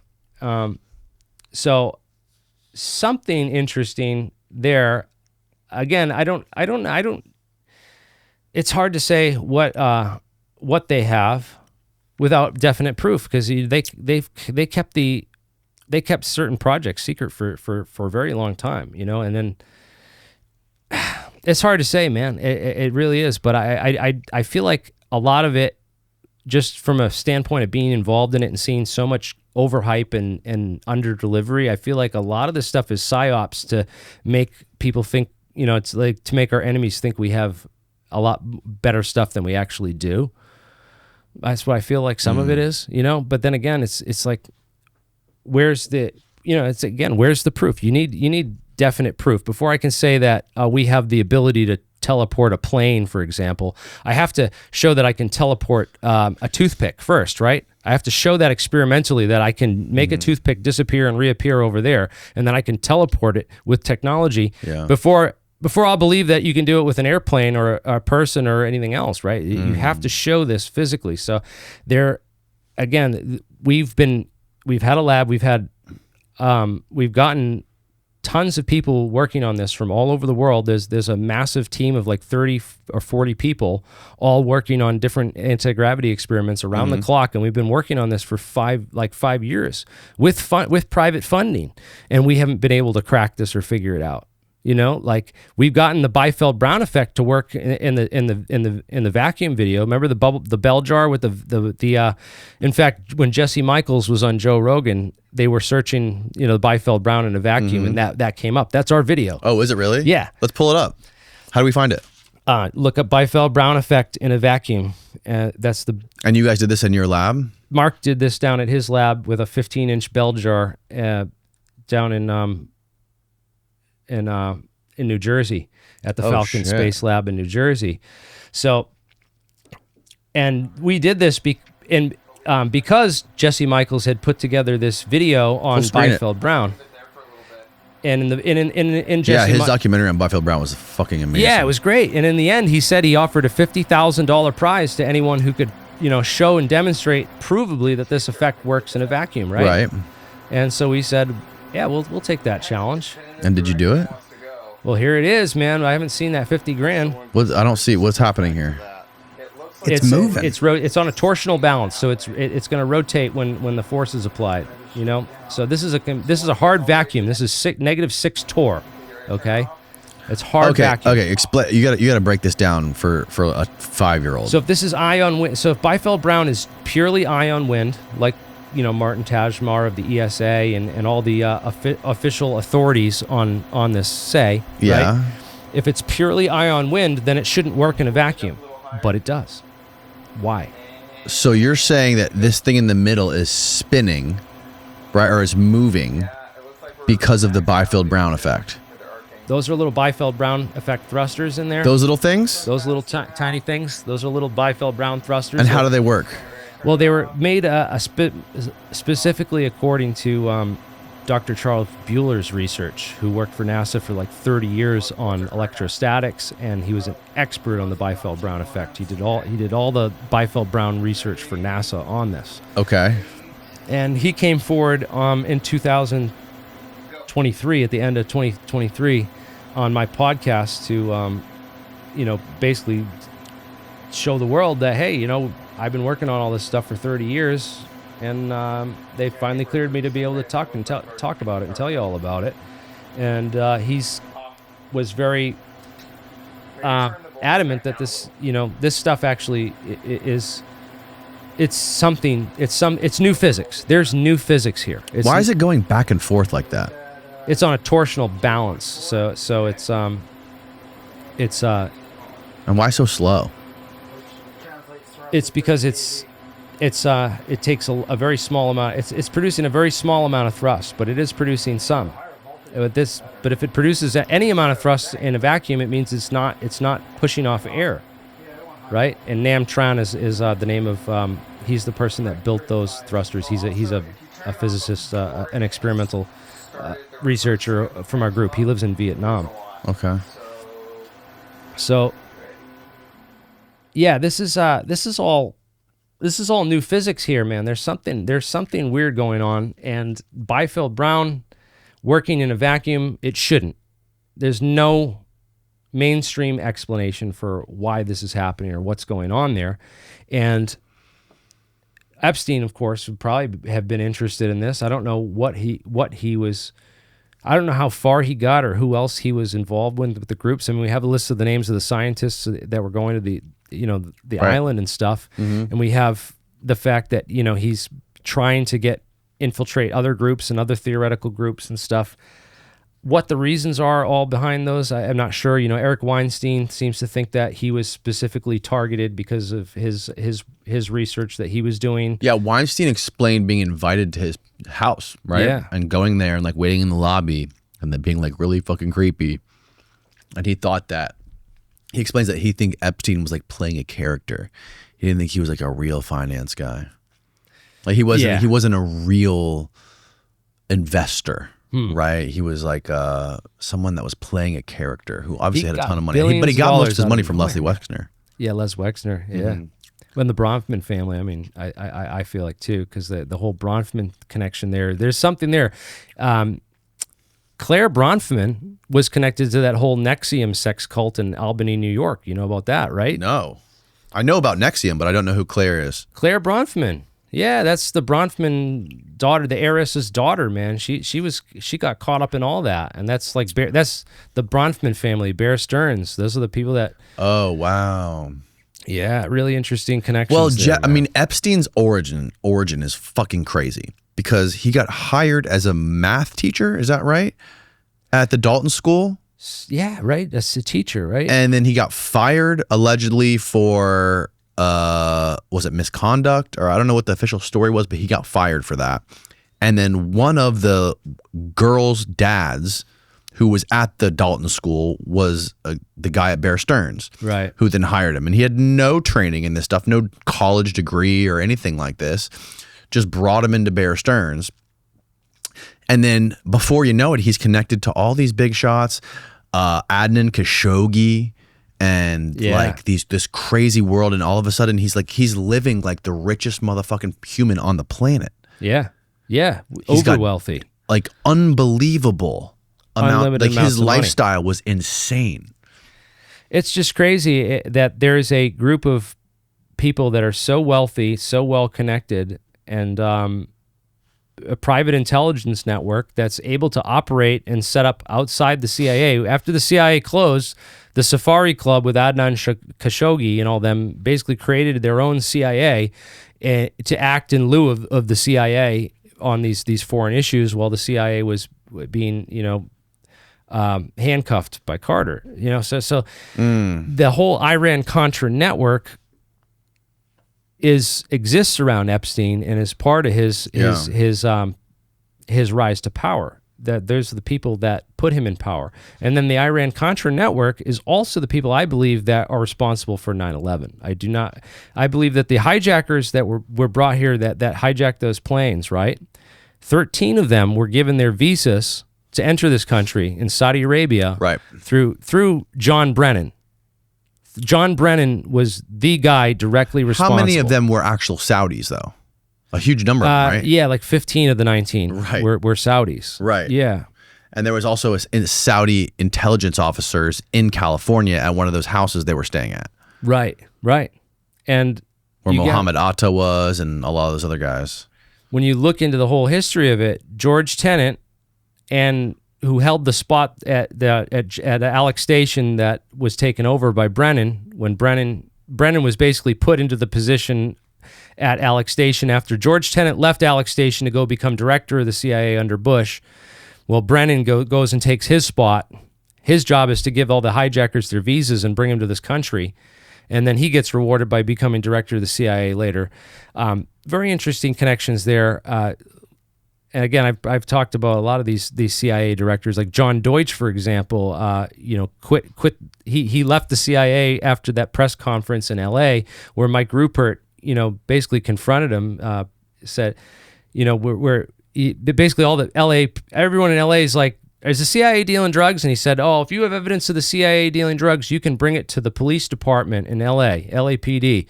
And the guy gets up. He's like, I was head of LAPD narcotics detective I was shot at for trying to and forced out of LAPD for trying to bring this up. So who do I go to? And he's like, you can bring that to the police department or the FBI. And he's like, no, all those people are corrupt. They're all involved in running this whole drug operation. What do we do? And the whole room erupts. You can go watch this video of John. Look up Mike Rupert confronts John Deutsch. Oh my God. And John Deutsch. What year was this? This was 1993 or 4. 1994, I believe. Yeah. And so John Deutsch quits as director of the CIA. He's like, I can't deal with this, man, because he's connected to this whole drug trafficking thing, which Ollie North took the whole fall for that whole thing, but really it was so much deeper than that. We should have had a church style committee hearings on that. We haven't had one of those types of hearings. Yeah. How long is this? 5 minutes? Yeah, this is nuts. Police narcotics detective that the agency has dealt drugs throughout this country for a long time.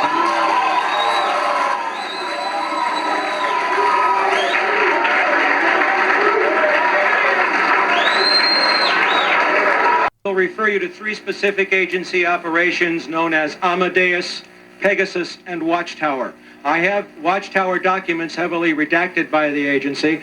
I was personally exposed to CIA operations and recruited by CIA personnel who attempted to recruit me in the late 70s to become involved in protecting agency drug operations in this country. I have been trying to get this out for 18 years, and I have the evidence. My question for you is very specific, sir. If in the course of the IG's investigations and Fred Hitz's work, you come across evidence of severely criminal activity, Let him speak and it's classified, will you use that classification to hide the criminal activity, or will you tell the American people the truth?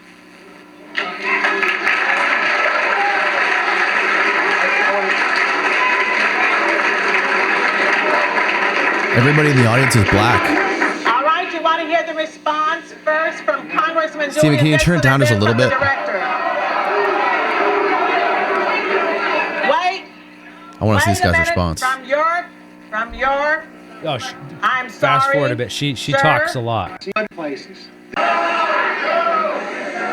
no, go back. You missed it. Here we go. There we go. If you have information about CIA illegal activity in drugs, you should immediately bring that information to wherever you want, but let me suggest 3 places. The Los Angeles Police Department. Look at his smile, man. Yeah. Please. I'm sorry. Others want to hear. Why is everybody answer. black in here? It's South Central LA. Oh, okay. I am sorry. Others want to hear this answer. It is your choice, the Los Angeles Police Department, the Inspector General, or office of one of your Congress persons from this.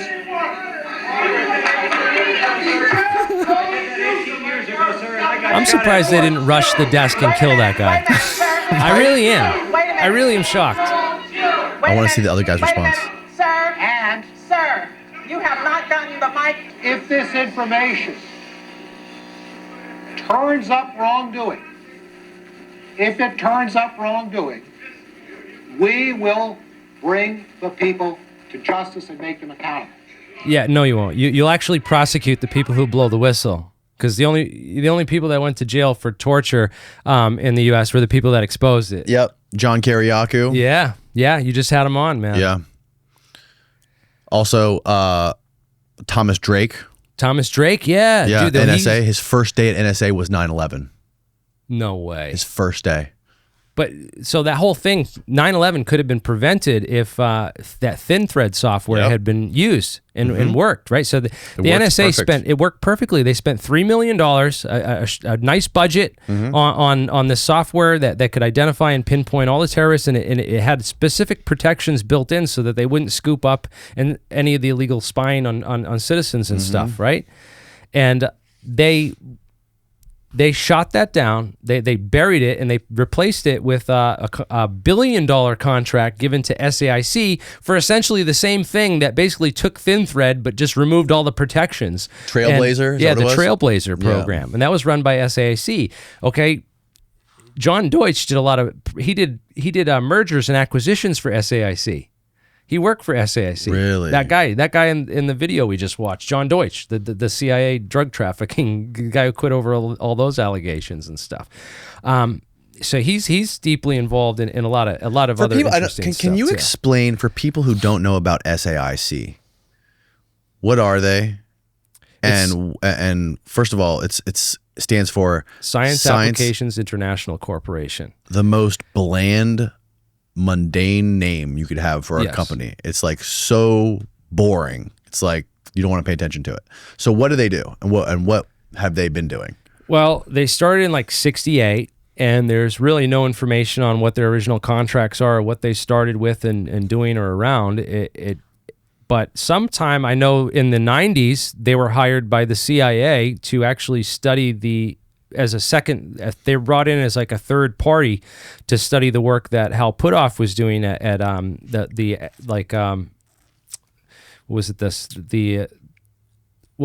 Stanford SRI, Stanford Research Institute. Yes. I just want to make sure I got that right. Stanford Research Institute was doing all that research into remote viewing with the whole and they brought in SAIC to basically confirm and try to re-verify their results, which I have a lot to say about that whole remote viewing stuff. I don't think it's real. I think I think it's bullshit. I think that Hal Puthoff's completely, was either completely duped by this group. I think there was another group involved with all that, right? Run by Puharich, and that was connected to Uri Geller and all that. And they brought Uri Geller in. A lot of people were convinced that he had real powers and real abilities and stuff, right? Well, it turns out that Puharich had invented a radio transceiver small enough that could be fit inside of a filling of a tooth. So you drill someone's tooth filling out, you put this little radio chip receiver in, and then you do the filling on top of it, and boom, they got a little radio chip in their tooth. And now it vibrates the messages so that if you clench your teeth together, you can actually hear messages from this radio transceiver through your tooth. And so you have now a covert way to send your subject the answers to the remote viewing questions without the interviewer knowing. Right? So you can fool these interviewers into thinking this person actually has remote viewing powers when really he's just being transmitted the answers through a radio transceiver in his tooth. So I believe that was one method that they used to fool a lot of the researchers at SRI into believing that these subjects actually had real remote viewing powers. The other one is that Hal Puthoff cites this plane crashed somewhere in this thing, and they needed to find it right away, and they didn't know where it was, and so they came to our group, and one of our remote viewers, like this Pat Price guy, was able to find the plane, with his magical powers and stuff. Funny thing about all of this remote viewing things, I don't mean to interrupt or ruin your train of thought, but a lot of them were Scientologists. Right. Yes, and a lot of them were involved in like the occult and other stuff too. There's a lot of like weird Satanism stuff too, but the search of Scientology is definitely an interesting connection. But back to the whole issue, that Hal Puthoff brought this up on Joe Rogan. He said, "Oh well, this guy found the plane," but there's other explanations for that, right? And here's my explanation: what I think could have happened.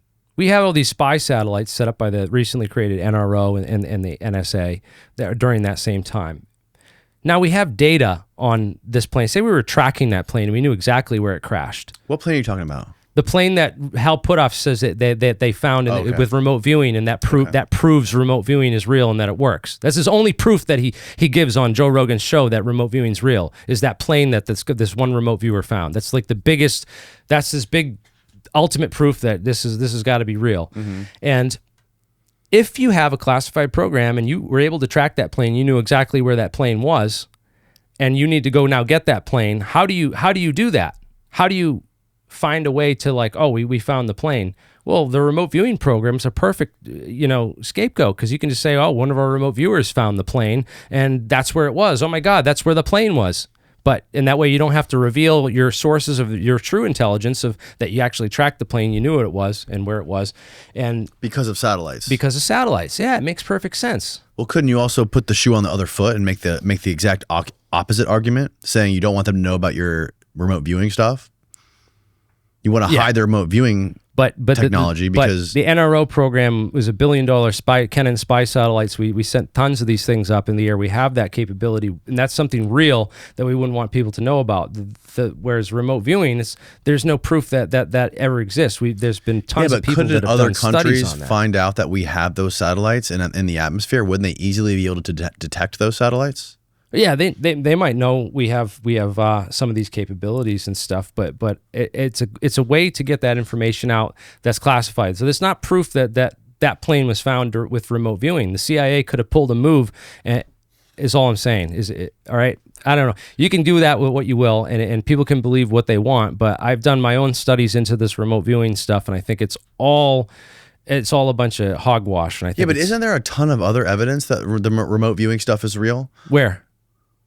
There's been, I don't know where, like, I don't know if there's hard, name some, show me. I don't know how you could document. I would love to see it, but I haven't seen it yet. Yeah, no, I've not seen it either, but I'm just saying. If you have any, please show me, and I would love to test one of these people. I'm just saying myself. Testimonials from people who were a part of the program who have talked about it and corroborated stuff. Like you have witnesses with corroboration. I'm not saying that you have like a fucking, hardcore evidence. Yeah, they get a whole bunch of these people that say, "Oh yeah, it's real. I swear by it, and it's totally real." And it's okay. Prove it to me. All right. Yeah, I would love to see proof too. Again, it's one of those things where I'm a scientist and I'm a skeptic, and I think it's a whole bunch of nonsense to convince people that they can get inside your head and get inside everything. And Steve, final ask Grok, has anybody ever proved remote viewing is real?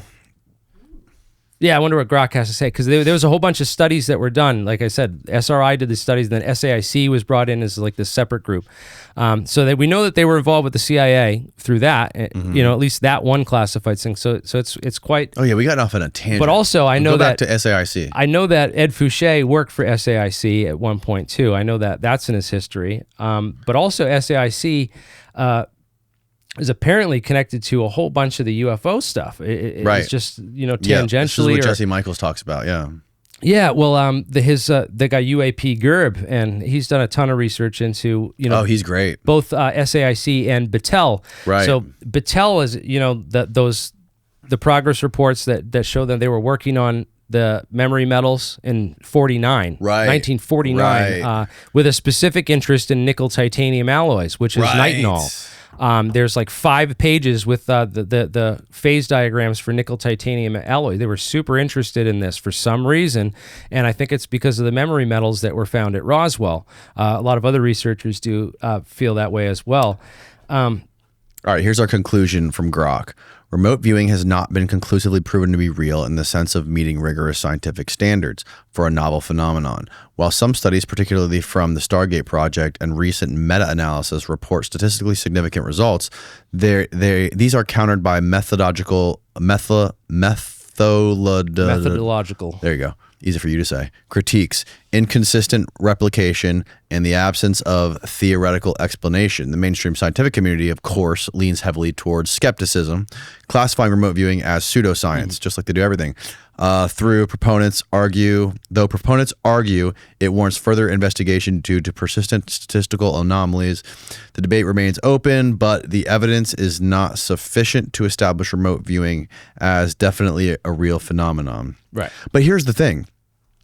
We have proof that the CIA spent millions of dollars on Stargate.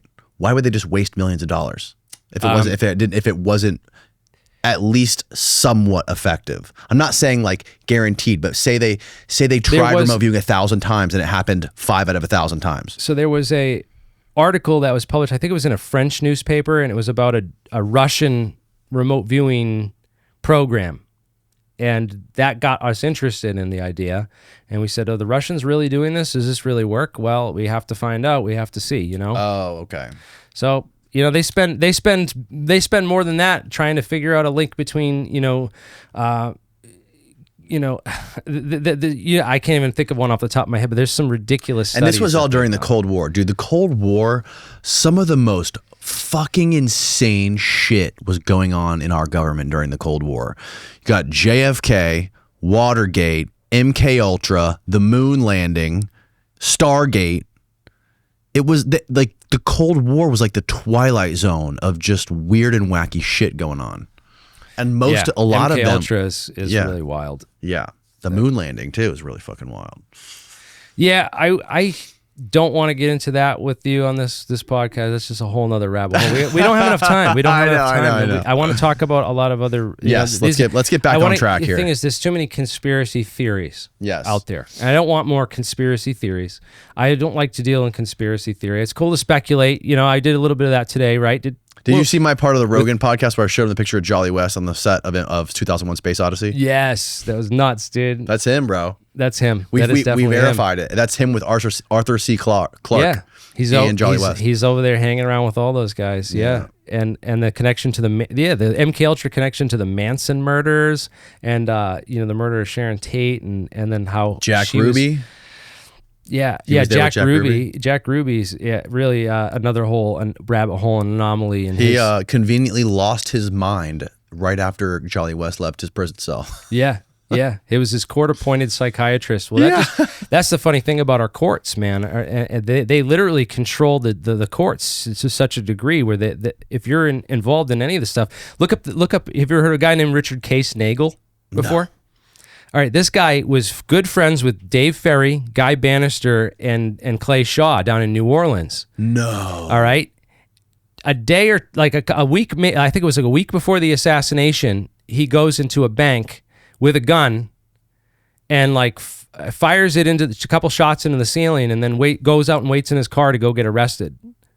And when they arrest him, he says, "I'm doing this and getting myself arrested so that I'm not implicated in the murder of President Kennedy." And they buried this guy under legal stuff for years. Is this online? Yeah, it's all online. You can look this up. Richard Case Nagel. Look him up. Read about it. Holy shit, bro. They buried this. They buried this case. That they wouldn't let him present any of his evidence. They suppressed all his evidence in court so that it couldn't be entered into the record. They buried him in a prison cell for years, and wouldn't let out the light of day. The same thing they did with the Secret Service agent in Chicago who blew the whistle on the Chicago plot to assassinate the president. Abraham Bolden is his name. He's the first black Secret Service agent ever.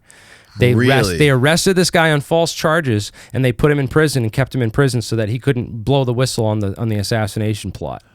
Well, also Oswald tried to blow the whistle on it too.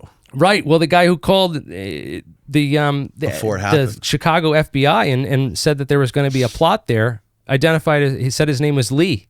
Right, bro. So there's some stuff going on with all that, and then of course Chicago is where Ruby came from. He had ties to the Chicago mob with Al Capone and all this stuff. Really interesting, how the Dallas mob, gets involved in all this and comes together. Right. And what kind of position they put Ruby in, that's always bothered me. It's what did they? This guy must have been at his ends wit or they must have had something on this guy to make him do that. Mm-hmm. But then also that after he shoots Oswald in the basement of the police department, he immediately drops the gun and says, "Where am I? What am I doing? Where am I?" Ruby did? Yeah, Ruby did. Is that on video? I don't think it's on video, but it's that's in the. I don't know if it's on video. That's a good question. But how did you find out about it? Where did you read about it? I read about it and learned about it. Yeah, I don't know if I've ever seen it. There's a video of him shooting, and then everything goes into chaos. So I don't know what happens after that. But people said that he dropped the gun and was "Where am I? What am I doing?" So is the speculation that he was MK Ultra'd before that? Yeah, there's a lot of speculation about that Ruby was being MK Ultra, and he's living with Ruby was living in an apartment with another guy named another man named George Senator. Jack Ruby was gay. He never slept with any of the strippers. He's a homosexual, you know. In fact, pretty much everyone involved in the JFK assassination is gay. David Ferry was, for David sure. Ferry. Clay Shaw, definitely gay. He was, you know, have parties with, 17-year-old boys, like shoving wine bottles up at their asses in his backyard. Clay Shaw did. Really? Yeah, there's literally, like, this is in the history. He had parties at his house that he got the cops called on him because he had a bunch of 17-year-old black kids out in the backyard with shoving wine bottles up their asses. Jesus Christ. And the neighbors called the cops because they're all running around naked doing this. And so that Clay Shaw. Then Oswald's landlady, Ruth Payne's lesbian. She had lesbian porn and literature all in her possession. Yeah. And she supposedly had an affair with Alan Dulles' girlfriend, right? So the director of the CIA, a direct connection between the director of the CIA and Oswald's landlady. She vacationed on Nashon Island in the summer before she picked up Oswald in New Orleans and drove Marina and gave them a home and a place in Dallas to stay. Mm-hmm. She was vacationing on Nashon Island, which is right near Nantucket, Martha's Vineyard, up where I live in Mass. Mm-hmm. And they literally, the Nashon Island is a private island. It's owned by the Forbes family. And yeah, very interesting stuff. Alan Dulles was supposedly was very definitely vacationing there. They've proven this, and they think that that's one of the locations where the whole JFK assassination was, like, you know, at least the financial ends of it were talked about. And okay, here's Nagel. Murchison house. This is Nagel. Well, why did Nagel walk into an El Paso bank? According to what he told the CIA, it was because he wanted to be in custody when the assassination took place in Dallas. Yep. According to the January 18th, 1968 CIA memorandum marketed, quote, secret. That was released to the House Select Committee on Assassinations on August 23rd, 1978, during the Church Commission, right? The CIA memorandum says that Nagel alleged he wanted to be in jail at the time of assassination. However, Nagel says, at the time of my arrest, I was operating in an undercover role, having become involved in a domestic-inspired plot to assassinate President John F. Kennedy. Leastwise, ostensibly other highly placed government officials. Wow, that's insane. Have you heard of that lady Judith Vary Baker? Yeah. I had her on here. Yeah, she's interesting. She's interesting. She's very odd. I've had people, you know, there's a lot. I didn't know what to make of it. There's a lot of people I've heard over the years say, like, bad things about her. So, and there's other people that have said good things about her. I'd really like to interview her myself, but I really want to. I don't know. It's because a lot of people have different things to say about her, but then they say things about other people I don't agree with either. Well, she claims she was having an affair with Oswald. Right. She brought in here the actual pay stubs from the place she was working, and she was signing off on Lee Harvey Oswald's what was it, like when he clocked into work in the morning or something like this? Yeah, she's basically doing it for him. She was doing it for him because he was gone and they were having an affair together. So she was covering for him because he was showing up late or whatever. And she brought all these in, like the original ones with like the actual ink handwriting on them. Yeah. And it lined up perfectly. She was working at that coffee company the same exact time that he was. So that's definitely has a connection to him there. But I've heard other people say that I've heard other people say that she's like embellished or like basically like added stuff onto the story over the years that wasn't entirely possible. It's like she didn't come out right away at the beginning with all this stuff. Right. She's kind of like, and then so that makes her less credible to certain people. I've heard. So the whole story of Alton Oshner and the research that he was doing to create a bioweapon with that lady, Mary Sherman. Yeah, Mary Sherman's and monkey. How she was literally the cancer viruses, this SV40 and all that crap. This goes back to the SV40 stuff, and they were using that Lutnick machine that was in the basement of the New Orleans hospital to turbocharge this SV40 to try to make it more deadly. Yeah. And they had a secret lab that was in an apartment in New Orleans where they had all these rats they were doing this testing on. David Ferry was there. Mary Sherman was there.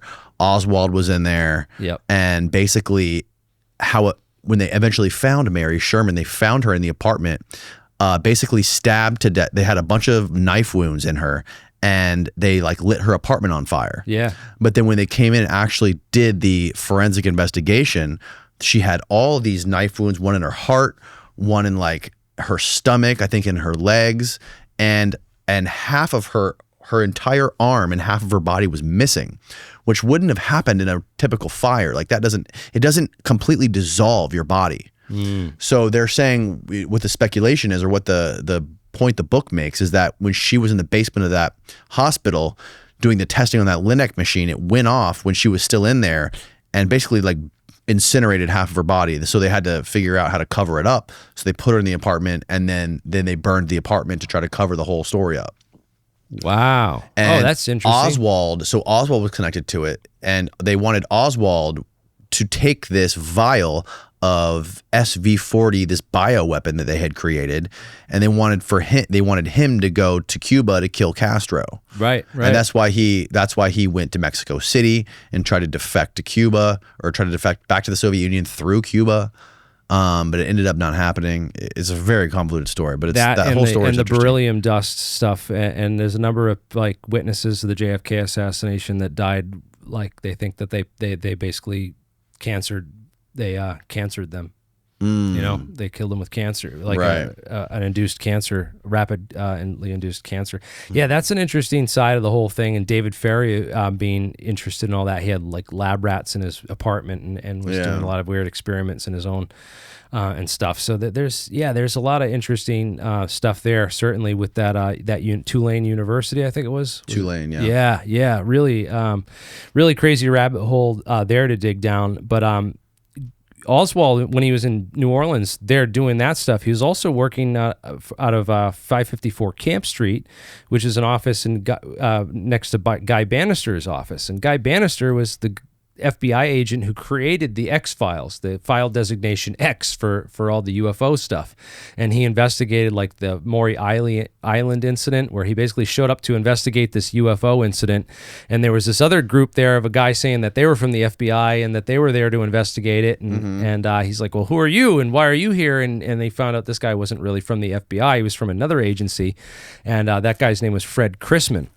And Fred Chrisman has been accused of being one of the tramps in Dealey Plaza, of course. You know, people also say that's E. Howard Hunt, or a guy named Chauncey Holt, who Chauncey Holt came out in like 94 and laid out this whole story about how he was working for the Los Angeles Stamp and Stationery Company, which made all the badges for all they made the Dallas Police Force badges. They made the Secret Service badges. They made the CIA, FBI badges and all that stuff. And he said that his job there was to make fake Secret Service credentials for the people that were seen around the knoll that identified themselves as Secret Service agents. And he was sent there to Dealey Plaza to deliver those to the agents and stuff, so that for the assassination plot. And he says he also made the fake IDs, the J. Alec Hiddle IDs for Oswald and stuff, and a lot of interesting stuff. And then so there's a lot of interesting stuff there in the JFK assassination. You know who's an absolute mastermind in the whole history of this stuff is Danny Sheehan. Danny Sheehan is I met him out at in LA a couple months ago. He interviewed he's directly involved with like the guys. He was directly involved with a lot of people. He interviewed Traficante about this. Yeah. And how that's all connected to the stuff at Watergate, because they caught the dudes that were in Watergate. Yes. Who had receipts to that bank in Mexico City, which was the same bank they used to pay the Cuban assassins that Danny says were the ones that trained to kill the president. And when Nixon was talking to Richard Helms, I believe, or somebody close to Nixon, his advisor was on the phone with Richard Helms. Operation Mongoose, and then Operation Mongoose turned into Interpen. The head of the FBI was trying to investigate that receipt and investigate that bank in Mexico City.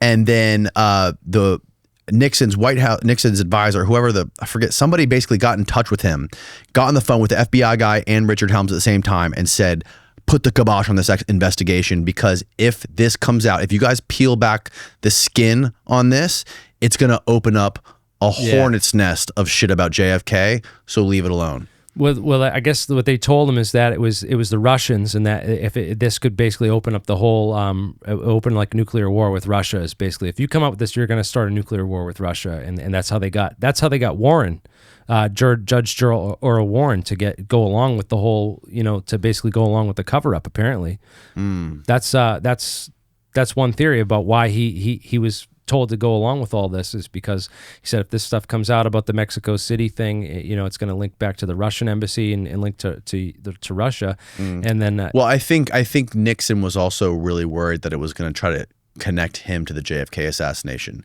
because he was in Dallas. Nixon, he was at the Bottlers Convention, right? Yeah. But Danny Sheen doesn't believe that he had anything to do with it. He thinks it was all the Joint Chiefs of Staff that were literally trying to create a full on nuclear war. They wanted to nuke China and Russia. Yeah, like all that stuff. That was the one point in time where we had the most and they had the least as far as nuclear weapons. Like that was our peak of stockpile, and that was when Russia had the fewest amount. So the Joint Chiefs of Staff had multiple meetings called PSYOP meetings, not PSYOP, SCIOP, and they were Robert Kennedy was in these meetings, and it was all about trying to basically nuke Russia and China. Kennedy wanted absolutely nothing to do with it. Neither did Robert Kennedy. Yeah, and he was trying to stop it, and at the same time, he was trying to pull everybody out of Vietnam and have talks with Khrushchev and all that. Yeah, and that's this guy John. That's where this other guy John Newman, who is like one of the most world-renowned researchers on JFK. In fact, every book that's ever been written about JFK. All the top books, all the top authors. You can even talk to Oliver Stone. Yeah. They'll say all the #1 sold books on JFK, they don't actually go back and read the JFK files. What they do is they research John Newman's work. Yeah. For this stuff. And John Newman was a consultant on the original JFK film with Oliver Stone. And I did a bunch of podcasts with him. He is a freaking encyclopedia. It's a walking encyclopedia on all of this stuff, man. He's got it all documented. And anyways, he basically, his theory is that it was a military coup. Well, how does it connect to the, because there's aerospace elements involved in both the JFK and the RFK assassination. That was Thane Eugene Caesar. He doesn't know anything. He doesn't say anything about that. He doesn't say anything about, because that's the thing about JFK. There's so many different flavors of JFK. There's people who think he was killed because of aliens. People who think he was killed because of Israelis, one of the nuke. Yeah. There's people who, there's so many different fucking conspiracy theories about why JFK was killed. But John Newman, who is like the leading authority on the history of all this stuff, who's read every single page of every single document on JFK. Yeah. For what it's worth, I'm not saying he's right or wrong. I'm just saying, based on that fact, his theory is it was a military coup because the Joint Chiefs of Staff wanted a full-out nuclear war, and they wanted to continue the war in Vietnam. And they hated Kennedy because of the whole Bay of Pigs invasion. They got a bunch of the people that were involved, the leftover soldiers from the Bay of Pigs, formed the Operation Mongoose group, and then that went into form Interpen. With Jerry Hemming and that other guy that trained them down. I wish I could remember these names right now, but that's a whole nother rabbit hole. And but I really think that a lot of it's connected because D. Harold Bird worked for D. Harold Bird owned the School Book Depository building. He's a oil billionaire in Texas, connected with Howard, the Clint Murchison and the Hunts, and also Jack Alston Crichton, who I talked about before. These guys all in the same kind of cabal and circle.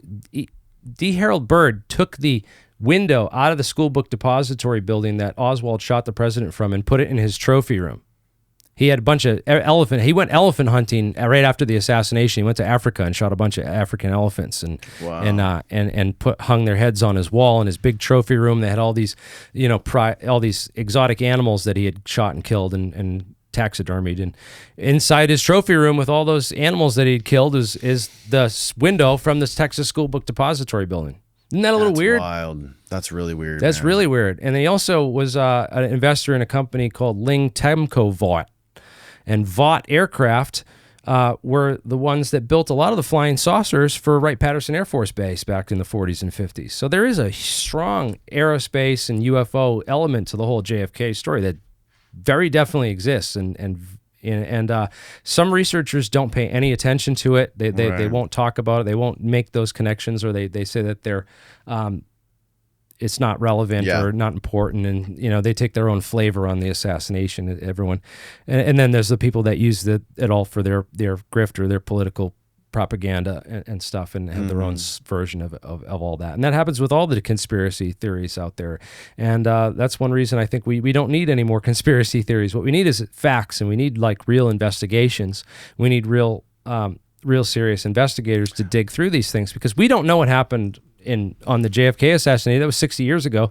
We also don't know what happened with this Epstein thing, and we don't know what happened on 9/11. Well, here's the thing. We don't know exactly what happened, but we know basically who was involved, and we know that it was a conspiracy. Right. People conspired to kill JFK. We know that. We know it wasn't the government narrative. We know one thing we do know about all these things is the government's lying about it. Yes, absolutely, absolutely, and they covered it up. And they called us conspiracy theorists for asking questions and said that we. That's why I think that term's run its course. I think. Yeah, well, I think if you're not a conspiracy theorist by now, then you're probably exactly just not paying attention. Exactly. You know. So this is just so much stuff. But I want to get into a couple key points, because we started off talking. We just kind of went all over the place here, man. Yeah, I gotta take a leak real quick. Let's take a quick break. Let's take a break, and I want to come back to some stuff. Let's get right back on track. Yeah. All right, we'll be right back, folks.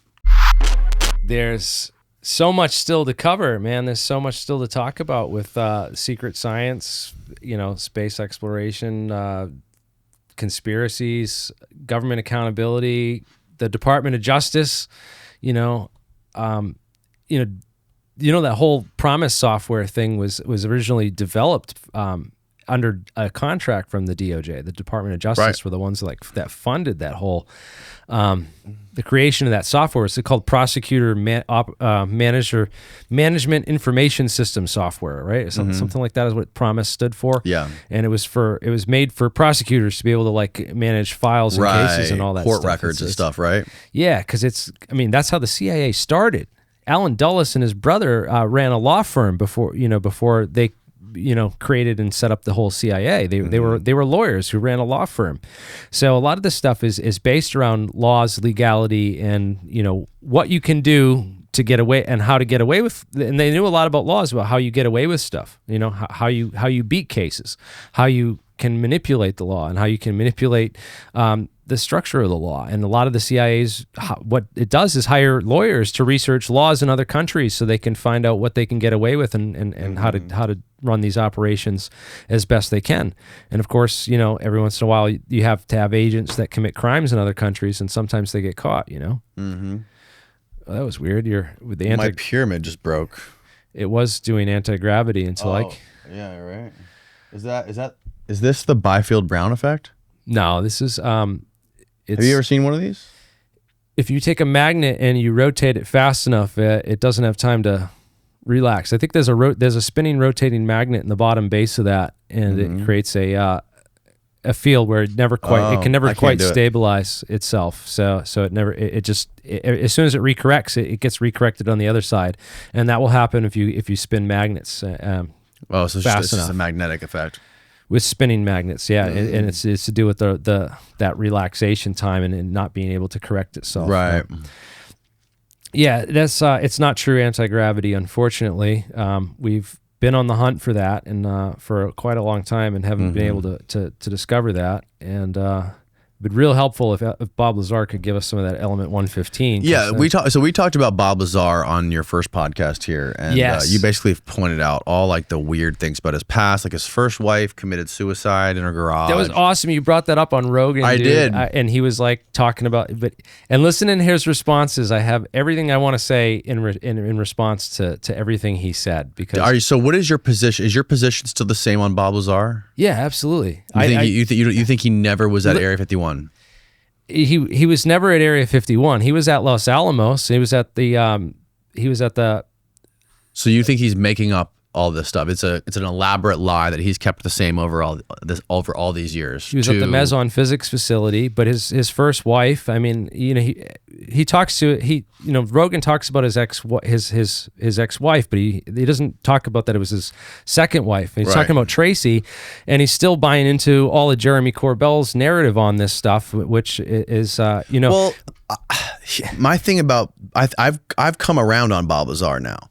I think that if the CIA wanted to find somebody to get into their program or not, even if it wasn't CIA, even if it was some secret Lockheed or whatever, if they wanted to bring in people to sort of crack this problem or help them figure out how to fly these crafts that they're trying to reverse engineer, right? And you have this guy who is strapping rockets to the back of cars, doing all this crazy stuff, really smart stuff, understands physics and all this crap. Hold on.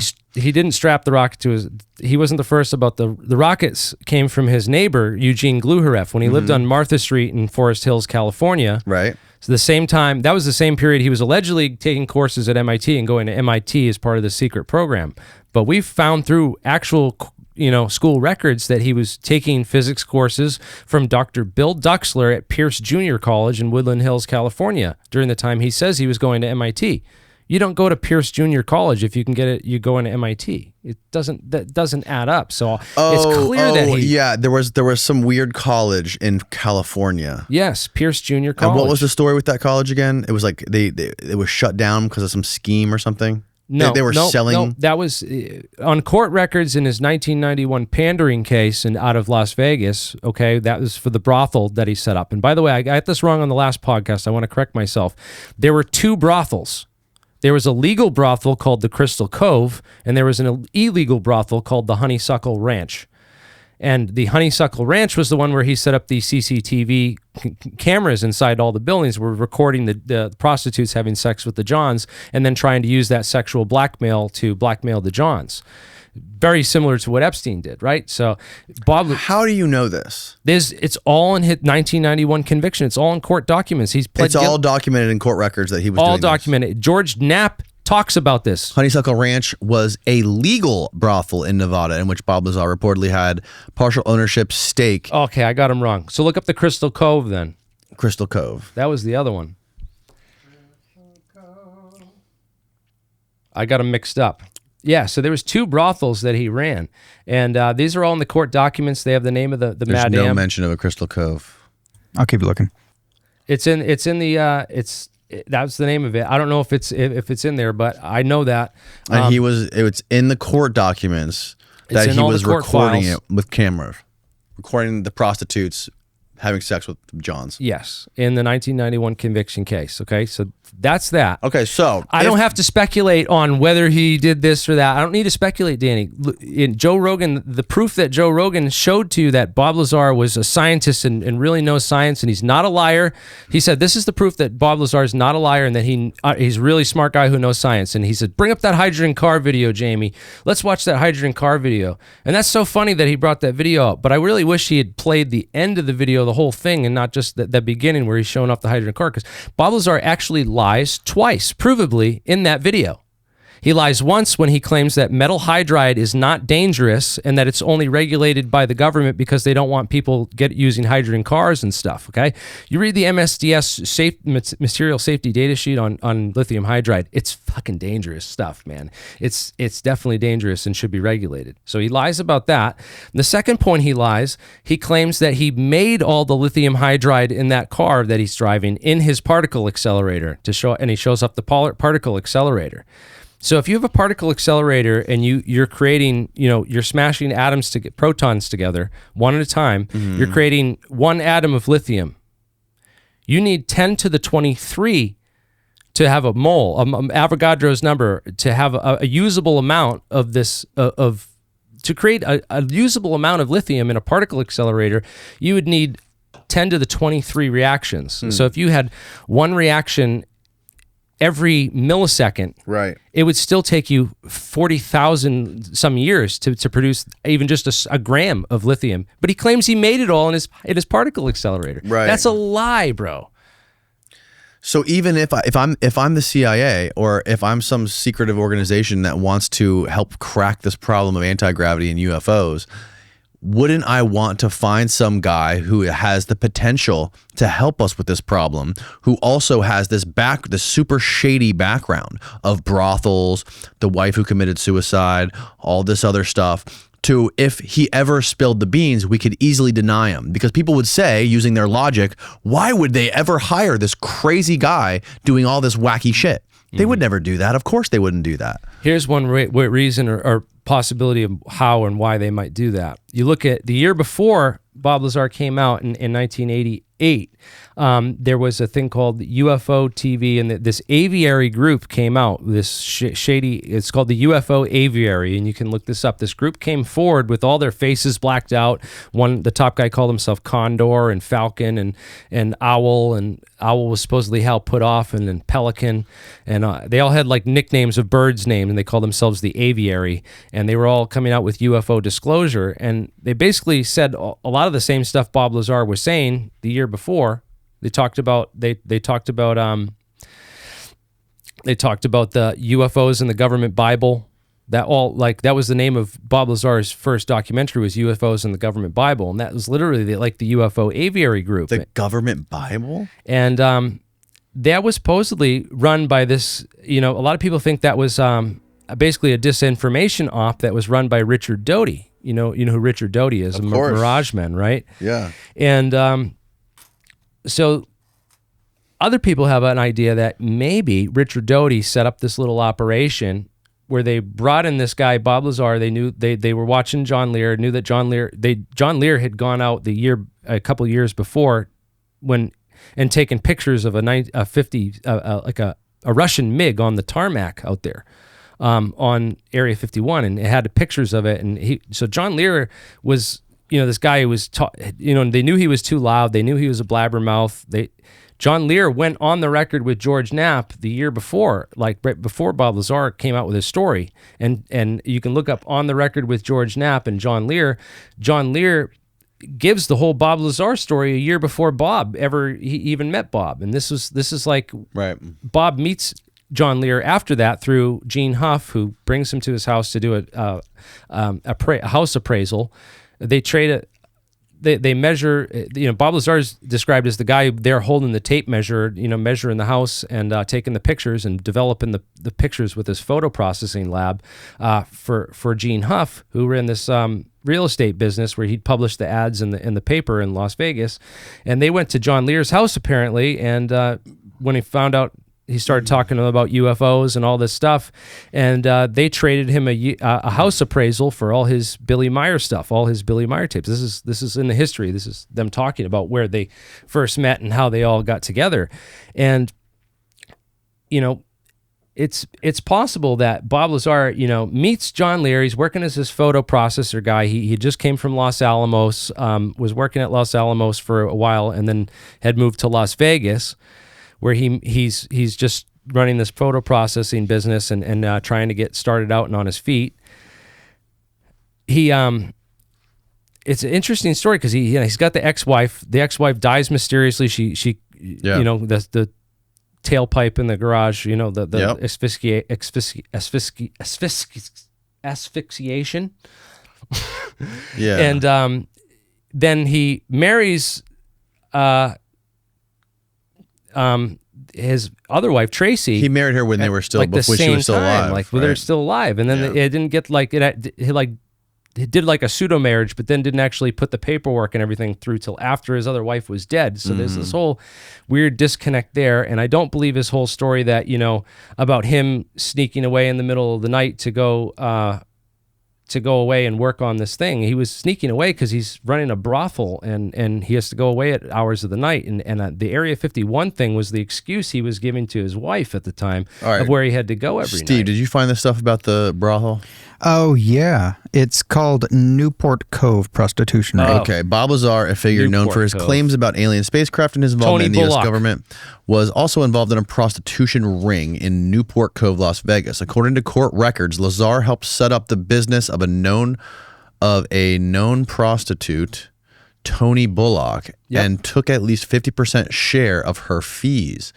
He also kept computer records of customers and was interested in recruiting other women in the operation. Lazar's involvement in this ring was part of a broader pattern of criminal activity, including an illegal prostitution ring and a criminal racket involving dangerous chemicals. The case against Lazar was a felony charge of pandering and eventually pleaded guilty. So let's talk about the racket of the dangerous chemicals. So he used to run a a festival called Desert Blast out in Las Vegas, where everyone would come together and blow off fireworks out in the desert. It was this private event, invite-only kind of festival event. And everyone used to go out and blow off fireworks out in the desert.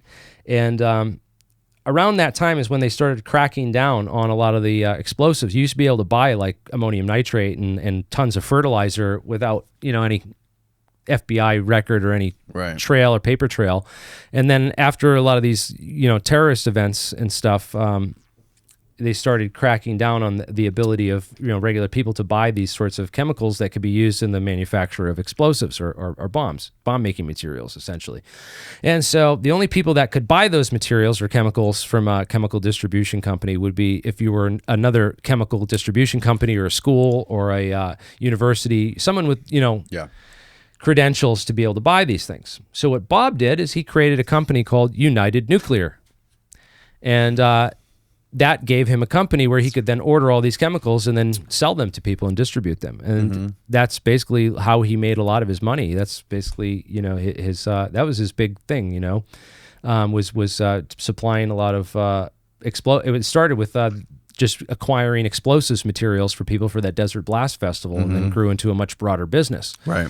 And he was busted and kicked out of Las Vegas. He had to move the operation to Michigan. They got kicked out of Michigan. They've been raided, and so this whole FBI raided him, and he's been raided so many times. United Nuclear has been raided multiple times by the FBI or the ATF and the ATF for violations of laws for the dangerous chemicals that he distributes, and so it's that is again enlisted. And they claim it's because he has the element 115 or something. Well, Jeremy Corbell tried to claim that in his documentary. And that's why I just don't trust that guy. And I think that him being on Rogan 6 times and being so closely connected with counterintelligence agent Lou Elizondo, I think that, Jeremy Corbell was coached by Lou, and whether he realizes it or not, he basically, they controlled the narrative on Joe Rogan, man. They set Joe Rogan up with all this stuff, man. I really feel like it. Because you look at it. I don't know. How did Joe Rogan hasn't had anybody else connected to any UFO stuff, but Bob Lazar? What are you talking about, bro? He literally just had Jacques Vallée, Jesse Michaels, he had you on. me. He has everybody on. He's had a lot of these guys on, but he's had a lot of these guys on. You're right. And to be fair, when I watched the episode with him and Lou Elizondo, I didn't get the sense Joe was buying a lot of his shit. Yeah, no, I know he's not buying that stuff, but man, it bothers me that I would just love the opportunity to debate Jeremy Corbell. Like, he gave Flint Dibble the opportunity to come on and debate Graham Hancock, on the show. I would love a chance to debate Jeremy We'll see if we can Corbell. get Jeremy in here. We'll get him to debate you in here. He won't do it. He won't do it. I guarantee you he won't. He'll run scared and he'll make up excuses. And that dude is so afraid of me. Debate him on Bob Lazar? He wrote letter to Gene Huff and told Gene Huff not to talk to me and to completely ghost me. And Gene Huff sent me the email. Well, we got to get to the bottom of this. We got to figure out what's going on. I really feel like Jeremy Corbell came from nowhere to being this UFO authority with his own show on TMZ. That's what everybody says about everybody, though. Anybody who gets any sort of notoriety or sort of like spotlight in any topic they get, everybody, you have to step back from it for a second, and just that's the way most people describe most other folks who they think there's some sort of connection to intelligence or conspiracy behind it. Like they say, oh, you rise to prominence out of nowhere. That's really suspicious. I wonder how that happened. And like even it's the same thing with me, with how everybody is accusing everybody online of being a CIA Fed or something like this. Right. That's what Kelly Chase just did with you. Right. And I used to do that with people. Yeah. I used to think like certain podcasters or certain people, like, that guy's got to be funded by the Mossad or by the CIA or whatever. And I see the same thing happening to me, where all these people claiming me. The same thing happen to you. The cognitive dissonance is insane. And it's, if I was the intelligence community, it only benefits them if everybody's pointing fingers at everybody else, because nobody knows what's real. Well, I'm not saying that an egomaniac and a pompous ignoramus. Who? Jeremy Corbell. Oh. No, I was sorry. I wasn't. No, I'm not talking about. I was talking about Jeremy Corbell like that. So, and that's why we really feel about Jeremy Corbell. Look, there's this guy, Andrew Bustamante. Joe, I have a lot of respect for. I have a lot of respect for Joe because he's spoke out against COVID and all that bullshit when everybody else wasn't. And man, he's one of the real ones for sure. I don't, and again, we don't all have to agree with everything all the time. And you can't be like, oh, this guy doesn't agree with me on that. So therefore he must be an agent. Because I had the same thing the last time. I had 1 million views on the last podcast when I came on this podcast and half the comments are people, this guy's definitely a Fed. Oh, come on. A lot of those people are probably bots. A lot of these people, they just are so out of touch with stuff. They just want to talk shit. Most people online just want to leave negative comments, bro. And I see it all the time. Like, if I didn't have personal experience with this stuff, I would probably be in that camp where it's like everything's fucking evil. But there's this guy, Andrew Bustamante, who I had on my podcast years ago. I know him. Everybody thinks that he's paid by the CIA to go on podcasts to promote the CIA narrative, right? Yeah. And this like, that's super suspicious how he blew up like this. I think he was a plant. Let me tell you. I think the algorithms do it for you. Regardless. Let me tell you the truth about how this happened. Yeah. My friend Matt Cox, who is a true crime writer, who was in prison for mortgage fraud. Yeah. He wrote a book about some stuff, and he used this guy, Andrew Bustamante, who lived in St. Pete, as a source for his book. He reached out to him and said, hey, can I meet you and get some corroboration on the story that I'm writing? And Andrew Bustamante met with him, agreed to do it. And Matt kept coming to me saying, dude, you got to have this guy on your podcast. He's so interesting. He's handsome. He's smart. He used to be in the CIA. It'd be a great podcast for you, bro. And I was like, what? Who? I'm like, I don't give a fuck about this. I don't want to talk to this guy. Yeah. What do I care? Yeah. And I wasn't interested in that stuff at the time. This was when I first started the podcast, right? A year later, he's like, dude, come on. Are you ready to have him on? Yeah, I think it'd be interesting. I think you'd like him. And I was like, I'll think about it. I brushed it off forever. Yeah. And then 1 week, 6 months later, a year and a half later, I was like, we had a guest scheduled to come in who had to reschedule last minute. I called up Matt. I'm like, hey, who's that guy, the CIA guy, the Bustamante guy? Can you get him in here or whatever? He's like, yeah, gave me his number, called him up. He's like, I'll be in there tomorrow. Yeah. Came in, episode blew up, did 1 million views in like a week. And then he started going on everyone started reaching out to him. Then he got big after he went on your podcast. He's got good takes. Yeah. So people wanted him on. And he went on every podcast anyone ever asked him to go on. And he blew up. That's crazy. Because like I went on your podcast and I'm like, where are all the invites? How come I'm not? It was the most organic thing ever. But the narrative is that he was a plant, that he's a plant. Yeah. You know, and weird. If I didn't have that, wasn't me and I didn't have like the real perspective of what actually happened, I would think he was a fucking plant too.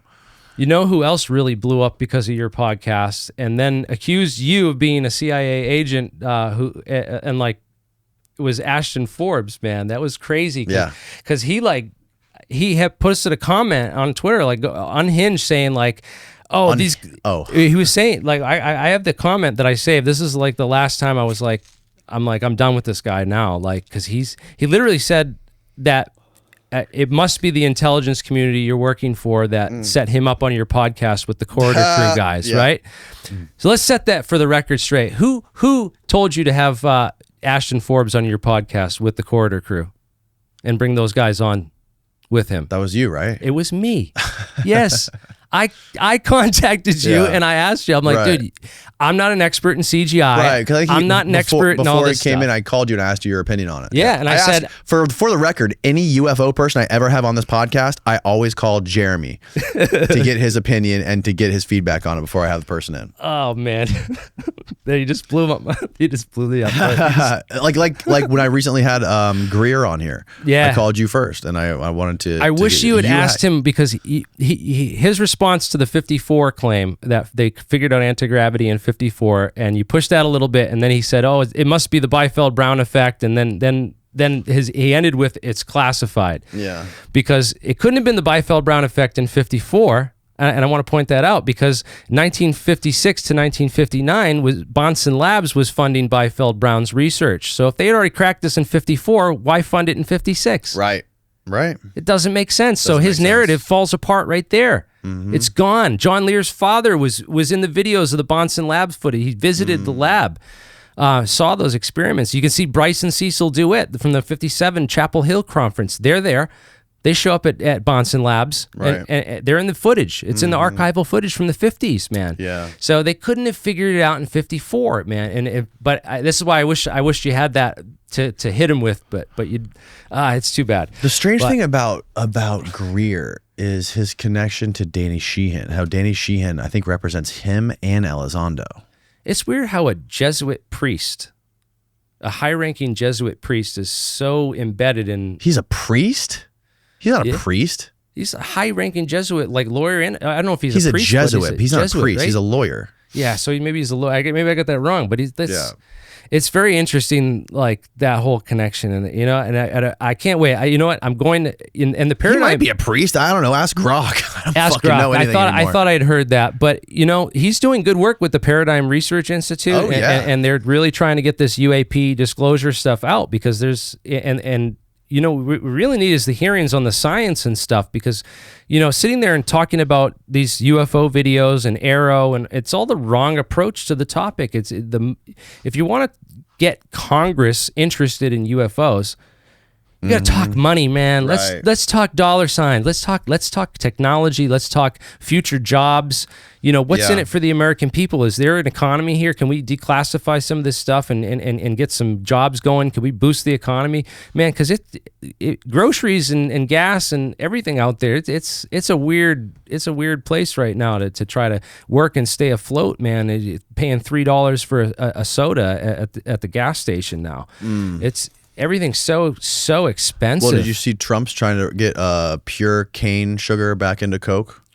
Well, I just want my $5,000 that we were all promised, like we were going to get $5,000 from the government. I still haven't seen that money, So $5,000. Yeah, we were all supposed to get $5,000 from the government for what? Stuff. Just for nothing, for like as repay for COVID or something. I thought, but anyways, that whole sugar back in Coke, that's a good thing. Make America healthy again. Make America healthy again. We need that high fructose corn syrup's bad stuff. It's bad for your teeth. It's bad for your heart and liver. So it's not good. Bro, did you hear about RFK's new pick for the head of the CDC? No, I have not seen this. What is? She's a part of, allegedly, DARPA's health wing. Didn't DARPA create the COVID vaccine? Let me send you I got to send this thing to you, Steve. There's this whole thread on Twitter about this, which is absolutely bananas. Yeah, there's a lot. This lady, just look her up. Look up RFK's pick for head of CDC. And it'll have this, it should have her name. Let me see if I can find it. I thought I texted myself a link to this thread. Yeah, I'll look that up later. Cause my wife's more all interested in all that stuff too, because she has a vaccine in her child, and so she's very outspoken on all that stuff. Maybe I texted it to you, Steve. I'm looking. I always text myself shit, and I can never find it. I will have to look into that, and Susan Monares. Look her up. Let me see a picture of her. Because I really thought we were going to get some, accountability for Fauci and Gates. I don't know if that's her. Did you see the Peru mummies? The 3-fingered mummies they found in Peru that with the one had a fetus inside of it. The Jaime Maussan stuff, man. No, I don't think this is Jaime Maussan stuff. This is a new one. This is a different. They found different one. They found these 3-fingered pregnant mummies. And it had 32 vertebrae. One had a fetus inside of it. It had big eye sockets. Well, because if I had real mummies, the best thing I would do if I knew someone had real mummies, and I knew that they were going to come out, the best thing you could do is create fake ones and give them to a guy like Jaime Maussan to bring to a UFO hearing in Mexico. I don't think this one has anything to do with Jaime. Well, this is the interesting thing because this is a strategy I believe was used because. That Wall Street Journal just came out with that article with that letter from Trump, right? Yeah. Oh, yeah. And that's bullshit. You know what I mean? This is what I think. This is what I really think happened, and this is an intelligence move that's brilliant, and I think it's played over and over again. And people aren't. No one in the mainstream media has thought this or brought it up or been like. Nobody should be aware of this, but if someone has compromat on you, what you do is you create fake compromat that's the same exact thing. You release it ahead of them, and then you debunk it publicly. So that way, when the real stuff comes out, everyone will be like, oh, I already heard this story. It's already been debunked. It loses all its news value. Right. It's done. So the same thing you could have done with the mummies, right? You could have, if someone had real alien bodies, you put a bunch of fake ones out and you hype people up like me with this fake stuff. And I got so fed up with the alien mummies that I won't even look at that stuff anymore, right? I won't even pay any attention to it anymore because those people harass me nonstop. You're the alien scientist. How can you not think these mummies are real? Because they look fake as fuck. Well, pull up, Steve. Pull up the video, the Instagram video, the alien mummies that I texted you earlier. So that's because this shit is super compelling to me. This is not the same shit that Jamie was doing. Oh, this is not the original investigators of the three-fingered mummies became visibly emotional when he saw it. A three-fingered being chiseled into the rock thousands of years ago. When I visited Maria, I saw no apparent signs of manipulation on the hands or the feet. One of the mummies has a fetus inside, and rumors are starting to spread. That's a lot better than the eggs. Images are showing right? the fetus to also have 3 fingers. I contacted the lawyer of the American scientist, that's way better than Josh the other one I saw. Who told me that the current imaging isn't good enough to say either way whether or not the fetus has 3 fingers. Some notable oddities regarding the mummies. Maria has 32 vertebrae, while most humans have 33. Not an impossible anomaly, but still notable. Maria has abnormally large eye sockets and a protruding mouth. Dr. Zuniga told me that the metal implants had organic tissue fused to them, indicating that they were alive whenever these were placed. This is a process called osseointegration, and it takes about half a year to fully complete. If these are fake, then this would be one of the greatest hoaxes of all time. If they're real, this would be one of the greatest discoveries of all time. I'm an independent journalist. So allegedly, they think this is just like, I was talking to Jesse Michaels about this, and I think he went down there to look at this stuff, and I think he did a whole documentary he's working on. Yeah, but they had all those guys out at. They think it's there's 20 different species of hominids that have been discovered, right? 5 of those have been discovered in the last 10 years. So they think this is a new species of hominid that's just being discovered, possibly. Not necessarily. It might not be aliens. That's interesting. Yeah, it could be like a Australopithecine or a Homo erectus. But 3 fingers. 3 fingers? Yeah, that's weird. Yeah, that's tridactyl. Really strange, bro. Yeah. I don't know, man. That's, again, I'm more of into the physics and the biology kind of stuff, but that one looks much better than the ones we saw at the congressional Mexico hearing. Yeah. So here's the why are they always powdered? Here's the Mexico ones that they were. It turns out that they were fraud. Right. Yeah. They had the llama skull that they mutilated and turned around, and there's a whole bunch of people exposed to chicken bones. But this thing, I think it's very interesting because this first popped up in 2017, 2018, and now we're talking about it again. Oh, that is interesting. So this fits into my thing. If you have a real thing you're worried about getting out, you scoop it with the fake one, so that way when people see the real stuff, they think it's the fake thing and they don't even want to pay any attention to it. And I think that might be possibly what happened. This is exactly what Karl Rove did with George Bush's National Guard files during the 2000 election that he won, right? So they knew that those National Guard files from Texas were about to drop, and a journalist was working on the story. They was about to drop it. So what Karl Rove did is he created a bunch of fake documents, and then released it in a big story. They came out and debunked that story, and then when the real story hit, it went nowhere, and nobody paid attention to it. And nobody cared because they were like, oh, this has been debunked already. So that would be a 4D chess move on Trump's part if he knew there in fact existed a letter between him and Epstein that was in compromising. This would be the best way to do it. And then you sue the reporter that, I'm going to sue you, but I'm paying you to do this anyway. So it's all for show.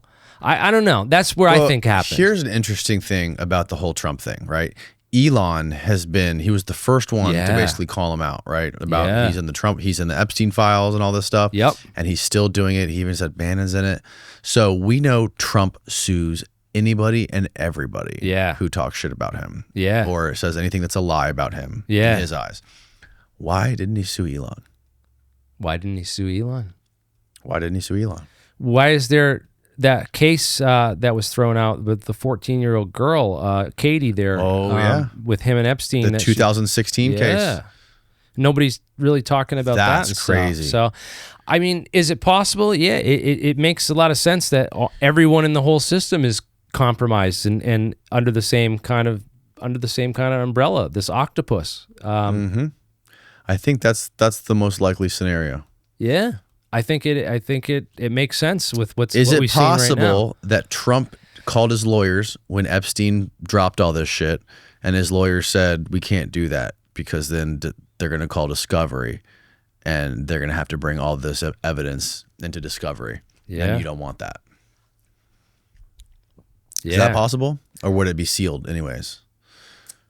Again, I don't know all the exact circumstances, but I really think that there's much more going on there, especially when Elon said that. When Elon said it, I've been saying it first. I said this back right when Epstein killed himself. I was like, this is... You think he killed himself? I actually, when it first happened, I was, thinking that they snuck him out of there alive. Right. And the way that I would do it if I was an intelligence operation is I would give him detrototoxin, and then he would register as dead, just like this is the pufferfish chemical that voodoo people use. Oh yeah. Right? Where they put the goat to sleep and then it comes back from the dead, the zombie goats. You it ever heard of this? paralyzes you. Yeah. It paralyzes your nervous system, Yep. and then but you're not dead. Exactly. And so they could have given him the detrototoxin, the pufferfish toxin, and then pronounced him dead at the hospital. And then when he goes to the morgue, they do a body switch, and then boom, he goes to Israel in some secret bunker somewhere. And so he very well could still be alive. There's no proof of what happened to him. And they covered up those 2 minutes of the tape. They proved that it was edited in Adobe Premiere. And yeah, they did. Did they actually prove that, Steve? They found the metadata to show that, I'll find the article, but basically it looked like it was not original. That's some crazy stuff, man. Is it possible that he's still alive and living in Leslie Wexner's house in Ohio? Oh, I don't know about that. Have you seen a picture of Leslie Wexner's house in Ohio? It's the size of a fucking city. And he's got a pool that's the size of a small ocean. Look up find a photo of that. And dude. where's all the photos from the inside of the? I want to know about. Also, I mean, the photo that they released of his cell right after he allegedly killed himself is not the same cell that's in the video footage. It's a completely different part of the prison. It's just so strange, bro. It's so strange. There's Wesley Wexler? Les Wexner. Leswexner.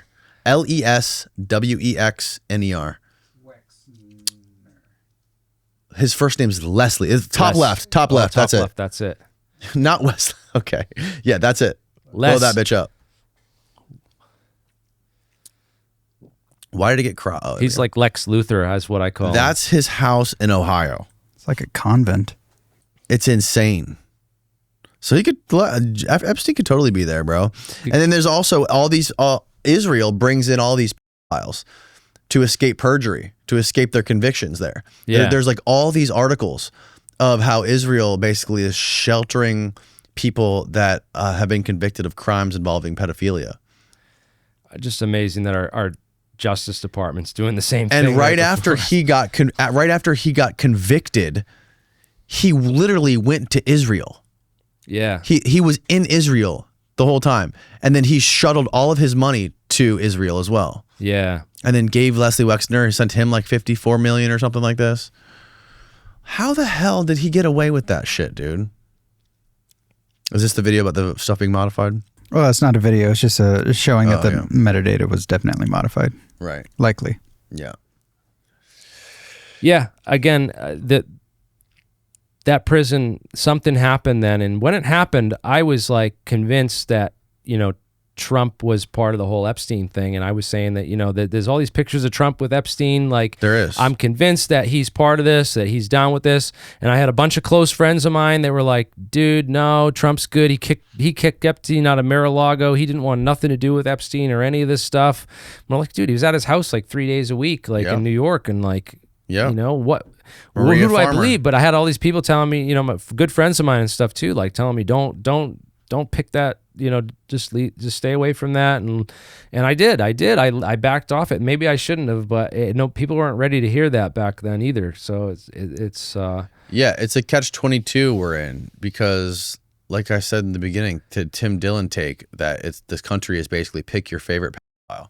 This pedophile aligns with my views. This pedophile's for stopping climate change. It's like it's terrible, man. Would the country be better if Kamala won? I don't know. I don't think so.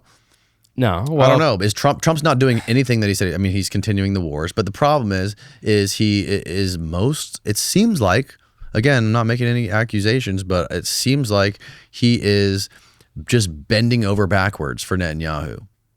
And Wall Street too. He's got Howard Lutnick on his right arm. If you wanna go by Occam's razor, we know Jeffrey Epstein was an Israeli access agent. Yeah. And Trump's doing all of Israel's bidding. It's fucking so far, yeah. It's pretty out in the open. Yeah. I think you're right. And when I first looked into the 9/11 stuff, I thought that the Israel connection was like, anti-Semitic. I grew up right near Sharon, Mass, and I have a lot of Jewish friends. Yeah, so do I. I grew up among tons of Jewish people. I have tons of Jewish friends, and I was just like, "This is all anti-Semitism." I didn't, How is it anti-Semitism? This is here's a great Julian Dory take. Yeah, you can't calling Jewish people or Israelis calling. Yeah, being it's called not the same. They don't believe it. They're against everything Netanyahu and his government is doing. Yeah, it's the same thing as saying that me and you are associated with Dick Cheney and George Bush, right? Yeah, me and you want nothing to do with those people. We're still Americans. Yeah. Like Netanyahu is like he got what 25%, 30%. That's approval? The thing is because the Jewish state of Israel, the corruption exists at the top of this pyramid within this and these groups that literally operate through blackmail networks. Yeah. So it's in order to put people in power, and everyone in power is blackmailed and by these groups. But then who's really controlling it behind the scenes? Is it really just these 13 banking families of the Illuminati that have been controlling everything for the last 2,000 years through the Knights Templar and all these secret societies, or is it aliens? What is it? Who's controlling? Who's really controlling the government? Because interdimensional child molesters. They're turning the frogs gay. It was true. With the atrazine. How the hell did Alex Jones predict 9/11? So he was listening to Bill Cooper. And Bill Cooper predicted it first. William Cooper knew all about this stuff. He was saying, Osama bin Laden's going to hit this country, and don't. So I think that I think he might have got it from Bill Cooper, and also I know Ted Gunderson was one of Alex Jones's big sources on a lot of that stuff for a number of years too. Former FBI agent Ted Gunderson. I'm not sure where Alex got it from. I'd be interested. Has anyone ever asked him that question? Where he got the foreknowledge? Probably to predict that. The thing with Alex Jones is he throws so much shit at the wall. Like, yeah, he does. Something's bound to stick every once in a while. That was I'm sure no one pays attention to I'm sure he gets a ton of shit wrong, but you only pay attention when he gets shit right? Like he got the fucking. Well, look at Nostradamus. He made a lot of predictions, but people are like, oh, well, he made some right ones, so it must be. Yeah. But I think it's whiskey time. You want some whiskey? I think, well, dude, it's time to like can get you wine that. Well, I was saying you offered it to me first. Yeah, we'll go grab it. We'll wind this down. I'll go grab it. I'll be right back. All right, we're back, man. Here we go, sir. Yeah, not too much, just a little, just a taste. Just a sipper, right? I just want a little sip. This is how Joe Rogan does it on the show. And Except he smokes cigars. We're not allowed to smoke cigars in here. And that's too bad because we'll be allowed to in the new place. Well, you're gonna have to have me on again, bro. Oh, of course. And I brought you some of the bud from the best dispensary in Rhode Island. Did you really? Yeah. Oh, wow. Mother Earth. Yeah, thank you. Yeah, Mother Earth and Pawtucket's, and I got you some real good buds. So we'll indulge in that after the show. I wish we could do it now, but that's all right. We'll cheers. Cheers, and so man. I guess you're right, and I've It is a little bit of jealousy, I think, when you see some of these other people get on these shows and you've been doing this so long and you know so much more than these people, and you're like, how the hell did this person like succeed? And they're just, they don't know what the hell they're talking about. Right. That's an issue.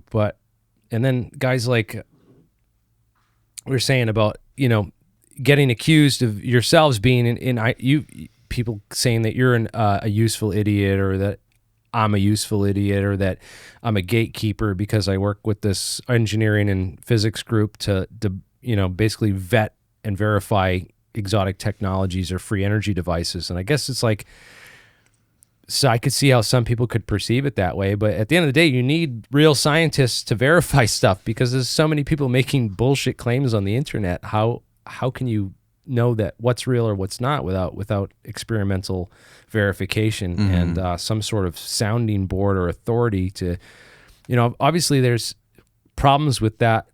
A lot of people have problems with the authorities in science.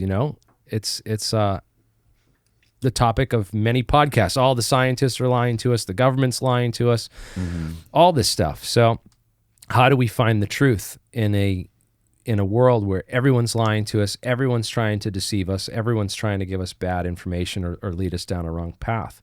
I think it's a very difficult place to be, and especially when there are powerful people who pay entire organizations large amounts of money to cover up the truth. That's what we saw happen with Arrow. What UAP Grub uncovered with Arrow is that they gave like $30 million to a company called Sandcorp, which specializes in perception management and running, bot farms and stuff like that. So wow. That was a really weird find in the contracts, and that was a real eye-opener for me personally. And the other eye-opener was that, Arrow was set up. It was run by Kirkpatrick, but right. Kirkpatrick reported to Ronald Moultrie, who was that was the black guy from the first Pentagon hearing with Scott Bray, right? And turns out Moultrie scrubbed his resume before that press conference, that UAP hearing. And what he removed from his resume was all his past work for Battelle, that he was, an employee of Battelle, maybe even a director of Battelle, I think. And Battelle, of course, is the legacy program that everyone accuses of being the grandfather of the UFO cover-up, because they made the most classified components of the atomic bomb, the demon cores, the plutonium core at the center of the atomic bomb. They were the metallurgists. They had the metallurgy experts to do all that. And they're the company, if you found UFO metals or materials in 1947, they would be the ones you would call, right? It makes sense that it would go to Wright-Patterson Air Force Base, the top of the command there, and then outsource it from Wright-Patterson to nearby Dayton, Ohio, at Battelle, with the metallurgy experts, the guys that were experts in the titanium alloys for tank armor, and you have this stuff that you don't know what it is. Well, they hired a scientist right in 49. It's all in the papers, and Elroy Center, and in the papers, he creates a method for dissolving pieces of in carbon tetrachloride. Carbon tetrachloride, which is super powerful chlorine, and you'd only develop something like that if you had something that was indestructible that you wanted to be able to identify, because they basically you dissolve it in this stuff and then you measure the off gases, you burn it and you measure the off gases and you can tell what it's made out of, and that was in the papers in 49 of what Battelle was developing for all this stuff.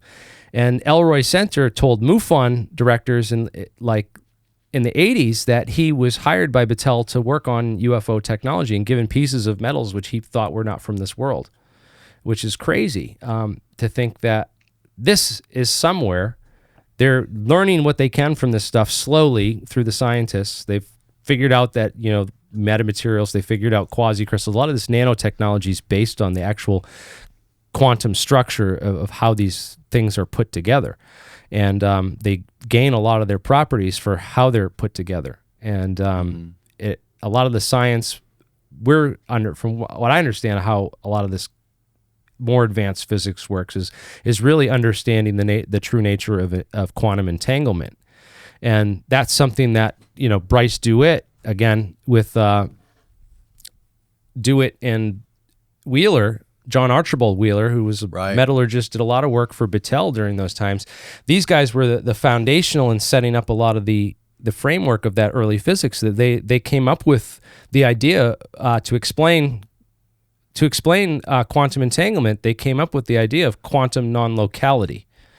And quantum non-locality says that in the quantum world, there's no space. It's all a function of the same stuff, and that everything's connected on the quantum level over vast distances across the universe. It's all connected, and quantumly, that we're all connected, basically, quantumly, and that if you can entangle something, it doesn't matter if it's separated by huge distances. You could essentially create a wormhole through space. This ER equals EPR. Entanglement, Einstein-Rosen bridge equals the Einstein-Podolsky-Rosen paradox in physics, which is the EPR paradox. And the solution to that is that you create an Einstein-Rosen bridge. And then the idea is that if you can do that, you could potentially warp, drive, and teleport stuff. So there's definitely been scientists looking into this stuff, and the Lockheed matter wave patents, that stuff is all very real. I just don't know how deep it goes and how much of it is out there to convince the public that we have stuff that we don't really have. But then you look at that F-47 with all the metamaterial coatings and the smooth surfaces and stuff, and you got to wonder, man, they got to have some stuff, man. What do you think about Catherine Fitz? You know who she is? Yeah, she's like a Bush economist or something, right? Yeah, she's a Bush economist who basically said that all the missing money, starting with Donald Rumsfeld talking about it before 9/11, the missing $2 trillion, and now it's ballooned to $21 trillion. She's been trying to find where that is, and she thinks she noticed as soon as all that money started missing at the same time, all these offshore accounts started ballooning at the same time. Right. So she thinks that because that stuff's missing from the receipts, she doesn't think it's just missing. She thinks it's just not being accounted for because it's going to black projects. And she thinks that could potentially be the money possibly went to some sort of like dark physics programs, anti-gravity stuff, UFOs. Her overarching theory on this is that the central bankers, the people that run the globe basically, are using all this money to try to figure out how to create a breakaway civilization in case of like a cataclysm or something like this, so they can escape the Earth. And that's the thing that's dangerous, man. I was a little worried about coming on and talking about all these 9/11 connections and all this stuff, because if all this stuff comes out, these people have underground bunkers, they have railway systems, they have the Denver airport with all this underground stuff. They have a whole doomsday plan. They could just flip a switch and go into their bunkers, man, if shit really gets crazy and hits the fan. They think they're all going down. I don't know what these people are capable of. They've had billions of dollars untraced and unaccounted for decades, and they've been doing all the secret stuff. Goes back to this whole core government group. Peter Dale Scott wrote about it, the continuity of government program. Right. And that group was in Dallas and operate, ready to go into action should Johnson and Kennedy both go down. They had a whole system ready to go up and in place to ensure there was a government. And who runs that government and who's in charge of all that? And then a lot of that goes back again to the 488th Intelligence Squadron and Stratcom, which is and NORAD, right? Northcom, all that stuff. It's all connected to this network. They have all these secret places where they can fly the president to. And have you seen the Doomsday plane? The Doomsday planes. Dude, the Doomsday planes were flying on 9/11. So the people in charge of the money at the Pentagon are interesting because those. Steve, pull up the Doomsday plane. The E-4B, and those planes were spotted over the Pentagon on 9/11. Were they? The E-4B, and that doesn't take off unless they're shielded for nuclear blasts. They're able to withstand a nuclear blast and all the radiation and stuff like this. They're like super shielded, and they actually have these antennas that they can drop outside the plane, that they can drag these antennas outside the plane, so that in the case that all like satellites and there's like an EMP effect, these lines that they drop out of the plane can somehow like tap into some sort of like radio frequency where they can actually communicate with the outside world and like broadcast stuff. Yeah, it's crazy. So when you talk about the Pentagon and the financial parts of all this, because 9/11 was a financial crime, I'm absolutely convinced, with the 2.3 trillion that was missing that you just pointed out. The people in charge at the Pentagon, you have the comptroller of the Pentagon, Dov Zakheim. He ran a company called Systems Planning Corporation International. Systems Planning Corporation International had a subsidiary called Tridata Corporation, and if you look up the 1993 World Trade Center bombing, the official report of the structural, the integrity of the building after the bombing took place, they had the engineers come in, assess all the damage that was done, figure out how big the bomb was, how much damage it did, and then they did assess the damage and then modified the building and repaired the building. Right. They repaired the building. Right. So in order to do that, they had to have gotten access to all the blueprints and all the engineering details of the building. So they knew exactly from 1993 how to bring those towers down. And that was the company Tridata Corp, which was a subsidiary of SBC, which the owner of that company was the comptroller of the Pentagon on 9/11. So these connections are very curious when you're looking at the financial crimes of 9/11. You're taking into account all the CEOs that worked in the towers that day that missed work, and it wasn't just Larry Silverstein and Howard Lutnick. Yeah, you had Jim Pierce of Aon Corporation.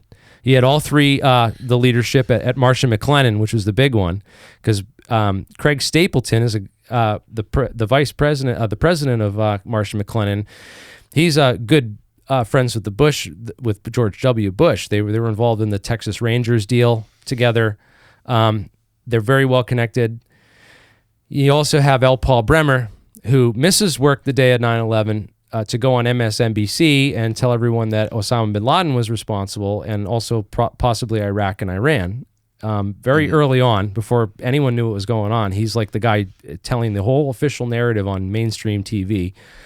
He goes on to become the Iraq War occupation governor.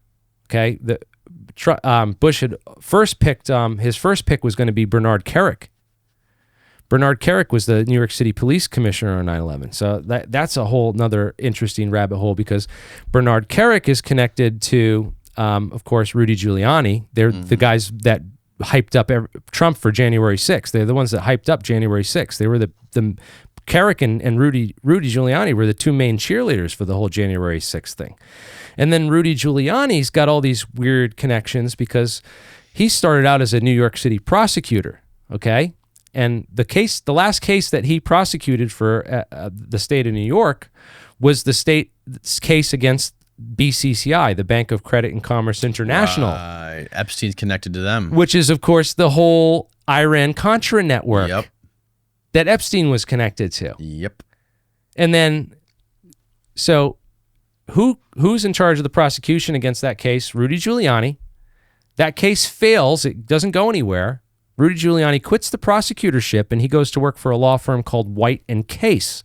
Now, White & Case was the law firm that represented BCCI during the hearings. Is that a conflict of interest? If you're a prosecutor, you botch a case and then you go work for the people that on the other side? I mean, isn't this the whole issue that lots of people had with Maureen Comey being the prosecutor in both the Epstein cases and the Diddy cases? Didn't she just get fired? She should have been arrested. That's not enough. That's bullshit. Fire her? She should be arrested and charged, man. This is conspiracy on the utmost level to cover up massive crimes, man. It's so weird that the whole connection to the Diddy thing. You know, like, because the Diddy thing, I don't see any sort of like benefit for intelligence. I mean, maybe I'm missing something, but the Diddy thing is, to me, it seems like it was like a big distraction. You know, because almost the Epstein thing was legitimate underage kids. They're pedophiles, right? Like they were trafficking underage girls, like in the 14. When I saw the big news article with the FBI raid where they had seized 40,000 bottles of baby oil from Diddy's, I was like, this is bullshit. Right. And here's like the thing about the Diddy thing, which is, again, so this is a Gavin McInnes take, which I fully agree with. the whole thing about Diddy is they had parties and these girls were of age. They weren't underage girls, and they were going there on their own. It's the same thing with Harvey Weinstein. It's like they didn't ask the girls like, okay, what kind of cage were you locked in? Oh, you weren't locked in a cage. You were going home every night. Oh, that's interesting. Well, what did the police say then? Oh, you didn't go to the police?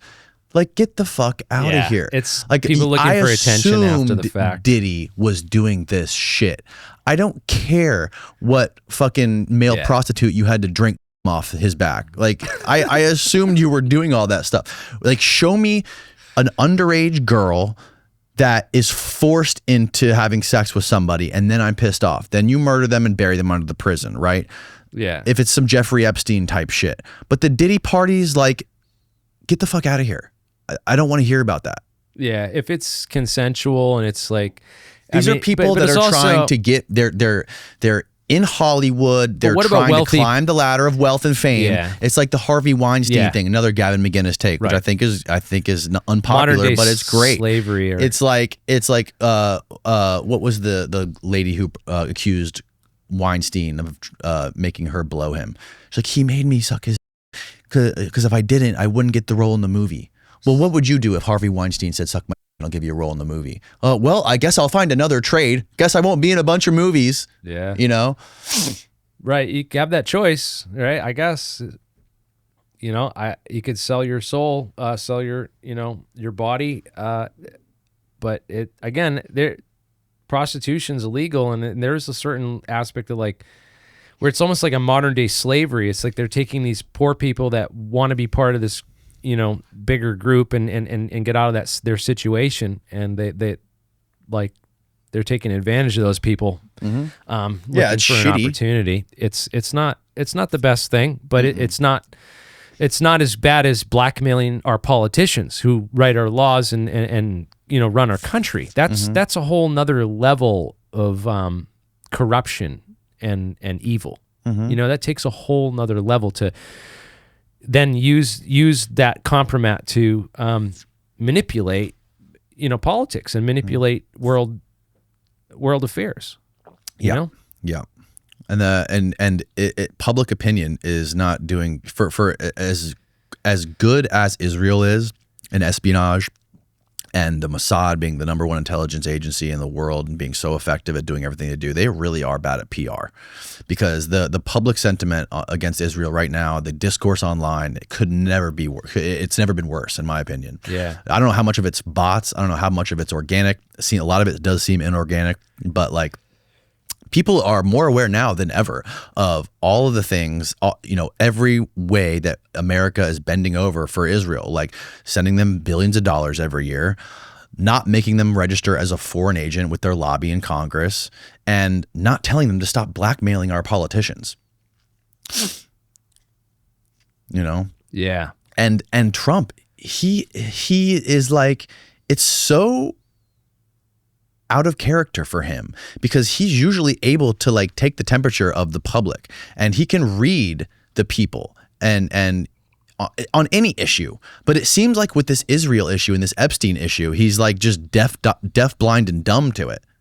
It's like he's not, it seems maybe now he's like, okay, all the public pressure, we're finally going to release this stuff. I don't know what exactly he said, but I think he said they're finally going to try to release he's going to ask Pam Bondi to release all this stuff. He's calling it a Democrat hoax. Oh, yeah. It's the Democrats, the liberal, the far left that created the Epstein files. Yeah. Dividing people over the issue as much as he can to try to split people up on their, but really, they're both compromised. I'm sorry. The left and the right, everybody's compromised. It's a uniparty. And everybody's on those Epstein files. Well, I come from demo hell up in Rhode Island, and a lot of Democrats in my family we're united on this whole issue of the Epstein files and getting the truth out about this. It's like a unifying issue for both parties.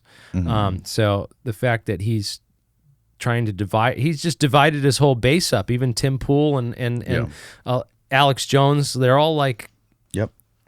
They're all denouncing him and Tucker, who campaigned, basically campaigned for him. Rogan endorsed him.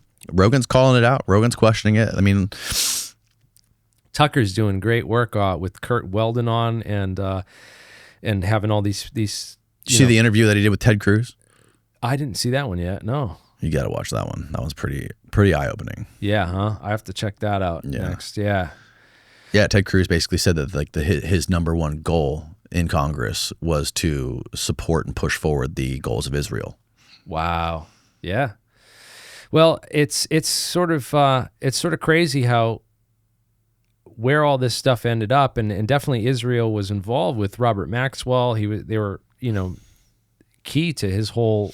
I mean, how did they steal the Promise software and then get it to Robert Maxwell? And there's so many connections there, and then they're trying to cut all these threads and blur all the lines so that people can't make these connections and really put all this together, and then also really hit us hard with a bad economy so that everyone's struggling so bad they don't have time to really look at anything else but their own affairs. Mm-hmm. So it's a really crazy time right now to be alive. It's just nuts seeing all this come to a head, and I just imagine what all these people of the past would think looking at this now. You know what I mean? Like the people that are like, oh, this will never come out, and now that they didn't predict the internet. I don't even think that the intelligence agencies really realized the power of the internet when they gave it to the public. When they created it? well, they created it. They didn't. When they created it, certainly they didn't realize the power of it, because they would never let it out to the public if they did. They would have never let us have this. It would have kept it just for themselves. And now they're really trying to create this internet too, with the net neutrality, the censorship stuff, and the algorithmic, corralling and shadow banning of a lot of the material. It doesn't show up in the algorithms. Certain keywords are censored, as we talked about with the AI, and you try to search certain stuff, it's like it won't connect those dots, or it purposely severs those lines until you ask it specific questions, and then it's like, oh yeah, I was wrong, I made a mistake. Oh, did you really make a mistake, or did something or someone program you to do that? And that's certainly an interesting question to look at, and something we should do more of in this in the future is finding those those threads that the AI's been programmed to cut, because there's going to be a lot of interesting connections there. But man, what else should we get into, man? We covered a lot of stuff. I think we covered a fucking ton, bro. I don't know what else there is. I did want to talk a little bit about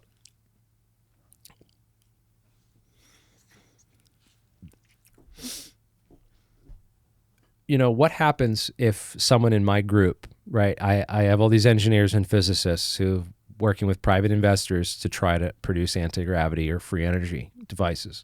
Mm-hmm.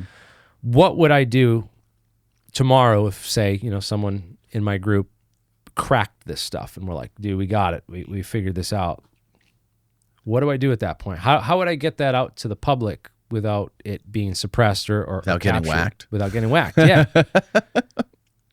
How? That's what I want to know. Have you thought about it? Yeah, I've thought a lot about it, because we've been working on this. This is what I've been working towards for the last decade. What do you think you would do? Well, I'd have to simultaneously release it through as many trusted podcasts and other contacts as possible, simultaneously. I think I'd have to give a copy to you, give a copy to, everyone I know, and say, hey, if anything happens to me, this is why, or something, I feel like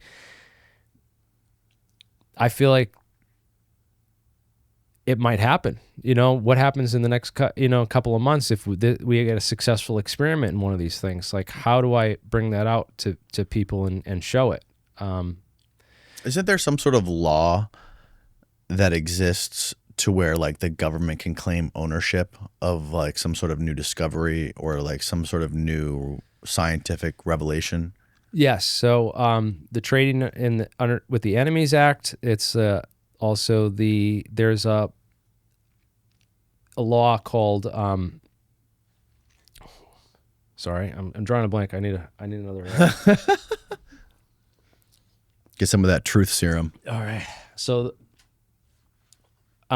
there's the law is actually ITAR, International Traffic in Arms Regulation, right? ITAR or ETAR.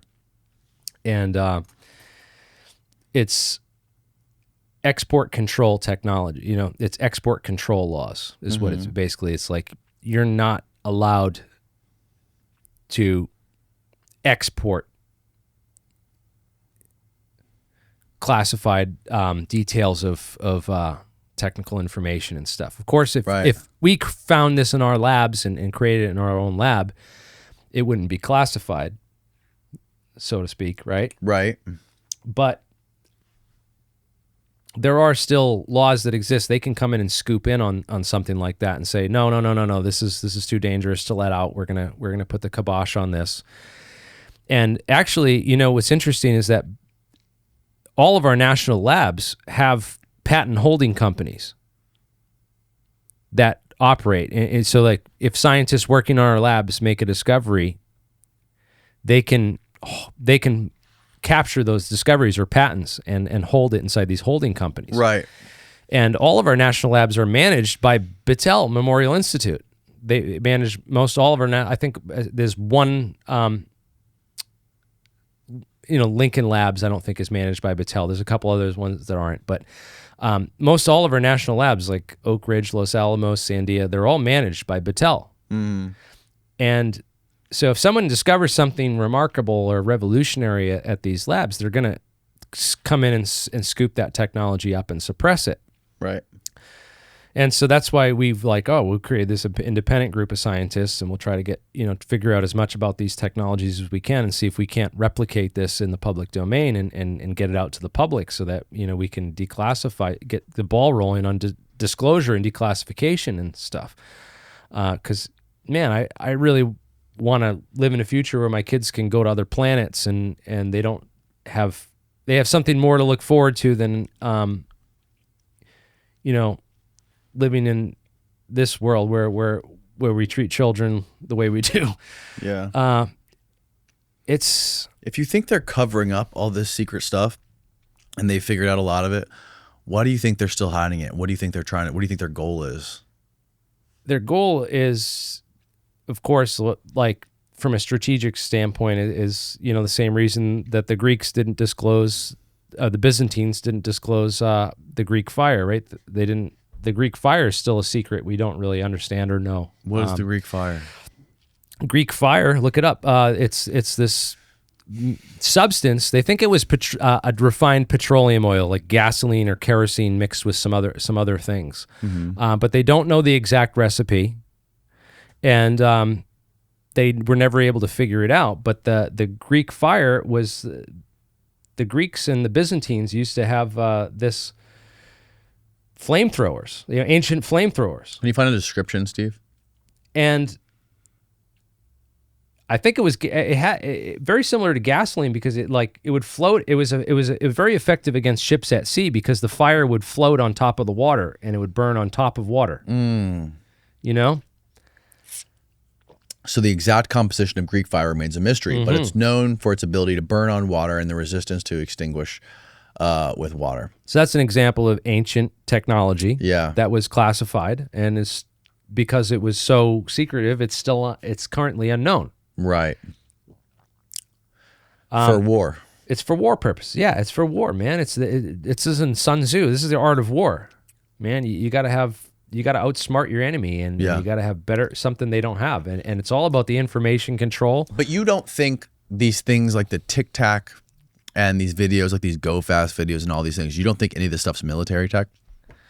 The Tic Tac looks a lot like, I have two main hypotheses. My two primary hypotheses for the Tic Tac are, number one, spoofing technology, like laser-induced plasmas, like the talking plasma balls, the Pentagon talking plasma balls that I showed you about on the last time I was on the podcast, right? They can project and do a lot of these spoofing. Because I asked the top special projects manager out of Area 51 about this when he was on my show, T.D. Barnes. And T.D. Barnes said that this is all our spoofing stuff. It's all ECCMs, electronic countermeasures. Right. And this is what he worked on at Area 51, so he's an expert on it. He knows stuff that he couldn't even talk or tell me about these things. But he said we're really good at spoofing this stuff. We're really good at this. So Yeah, T.D. Theodore Barnes. He's head of the Roadrunners organization. He's legit worked at Area 51. Mm-hmm. I asked him about Bob Lazar, too. He said Bob Lazar never worked out there. But it's in my interview with him.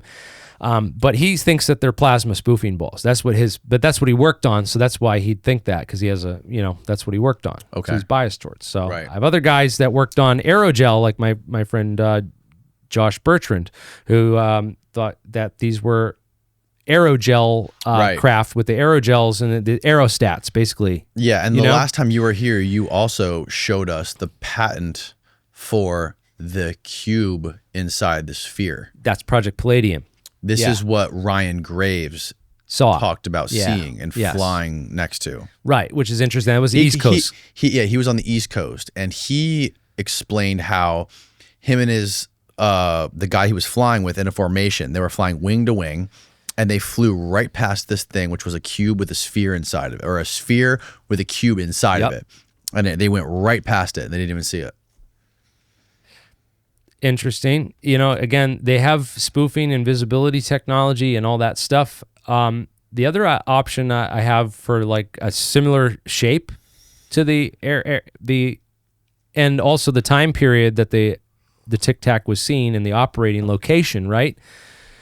Look up the E-Green Technologies Bullet. Type in E-Green Technologies Bullet, and you'll find a craft that was built by a company called E-Green Technologies. It was flown in that area and tested out quite a bit in that area during the same exact years. Okay? Whoa. As this. What the fuck? So if you get one of these things and look at the structural go back to that last picture. Go back to that last picture. Look at the structural reinforcement on that nose cone. Just imagine how attach this thing to a tether, how fast you could pull this thing on a tether. Right? Mm-hmm. So you get some rapid acceleration if you had one of these things pulled on a tether. Go to that one where it's inside the stadium. Yeah. That's the size. Yeah, so you can get there's a couple different ones that they built of these aerostats and these bullet airships, right? But that will give you a size a comparison of how big the thing is. That's like a hockey rink. That's like going to the Boston Garden right there, right? That's nuts, dude. So you could see how people might, see this thing flying around and be like, oh, what? Yeah, you were also explaining to Brett Weinstein on his podcast that they have technology that they can put on the front of something, like on the front of a missile, like some sort of like cavitational thing. Yep. That sort of like bends the air around it or something. So type blasting air hypersonics. Have you seen the videos of those hypersonic missiles that Iran was using against Israel recently? I think it's the War Zone article there in the top left. Yeah. Top left. Yep. So this article was by Brett Tingley, who honestly, Brett Tingley should have got the interview on Tim Pool instead of me, because he wrote me afterward. He's like, I don't understand why they invited you on to talk about my article and my research and stuff. But he's the one I credit with uncovering this stuff and bringing it to my attention, because I didn't know about a lot of this stuff before. Who is he? But Brett Tingley is a journalist who works at the War Zone here, and he digs into a lot of this stuff. He's really knowledgeable about a lot. It would be great. I would love to see you get him on the podcast, bro. That would be great. Okay.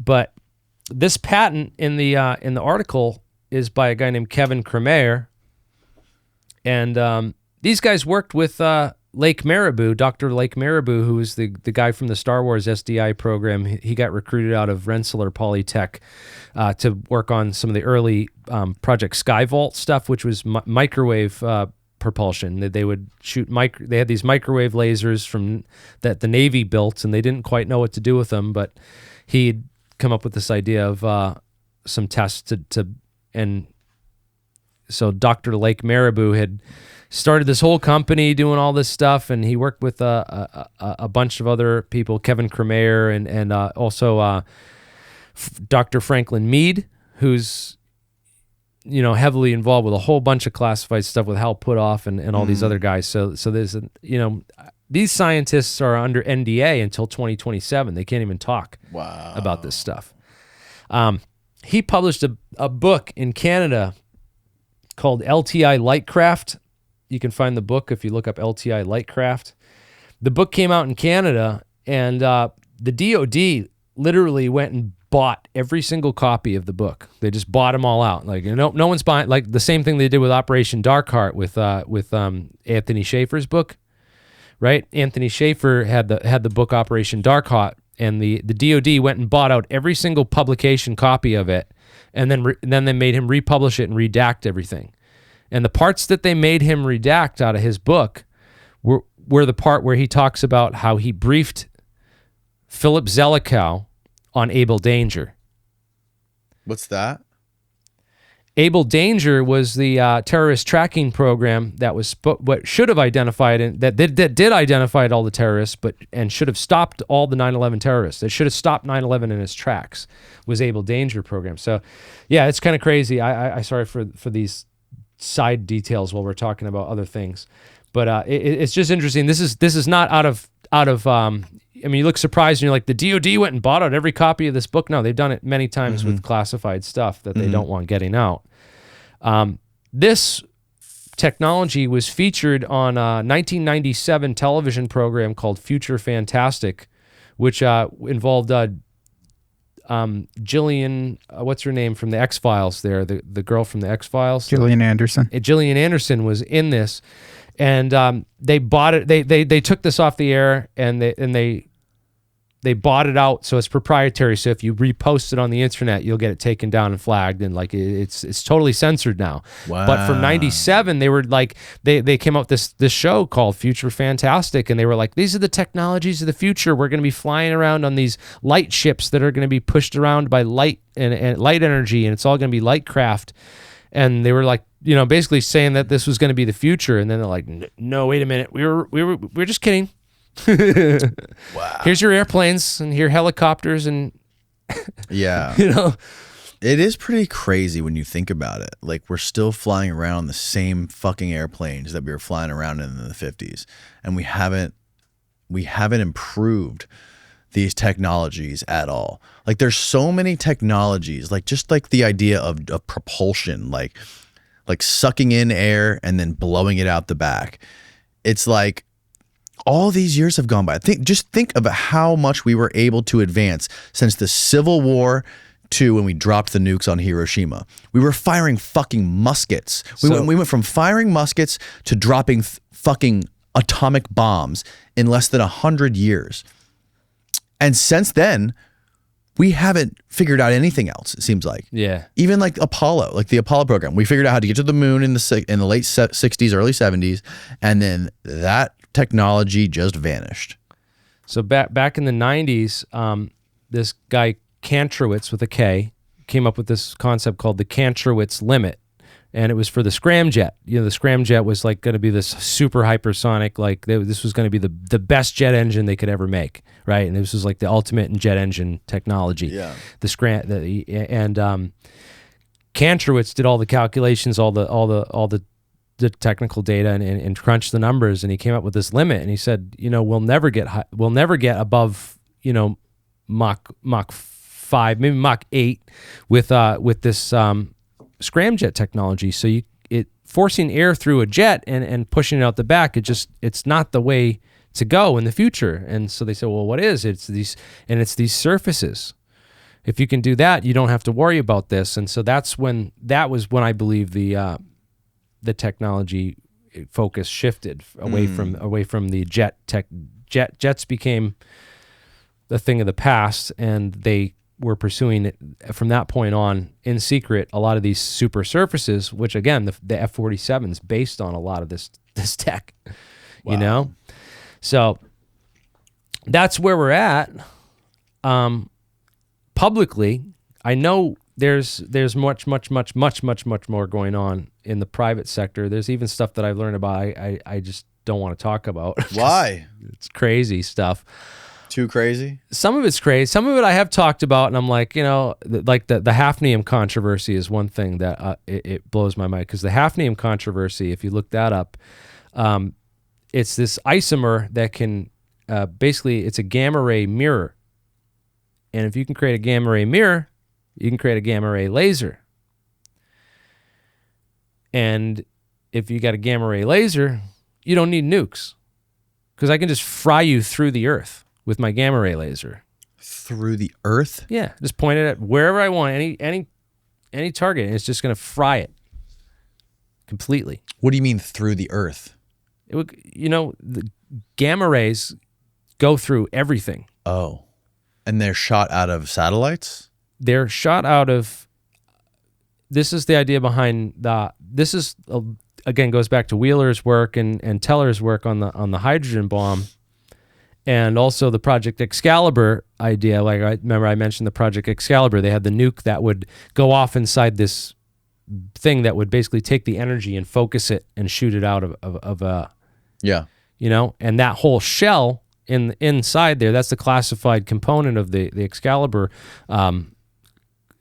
weapon, was that it was a gamma ray mirror or reflector, which would basically focus and reflect all that energy and shoot it out through a point, through using the hafnium. Whoa. So that's a crazy thing. When I learned about that, I was like, yo, this is nuts, because that's like, we don't need nukes. I'm not like, when everyone's like, a couple months ago, when everyone's like, oh my God, we could just die of nuclear war. We're almost going to go to, we thought we were going to go to war with Russia. Remember, like a couple months ago with it was like, we thought we were on the verge of nuclear war. I'm like, I'm not worried about it, because we have stuff better than nukes, bro.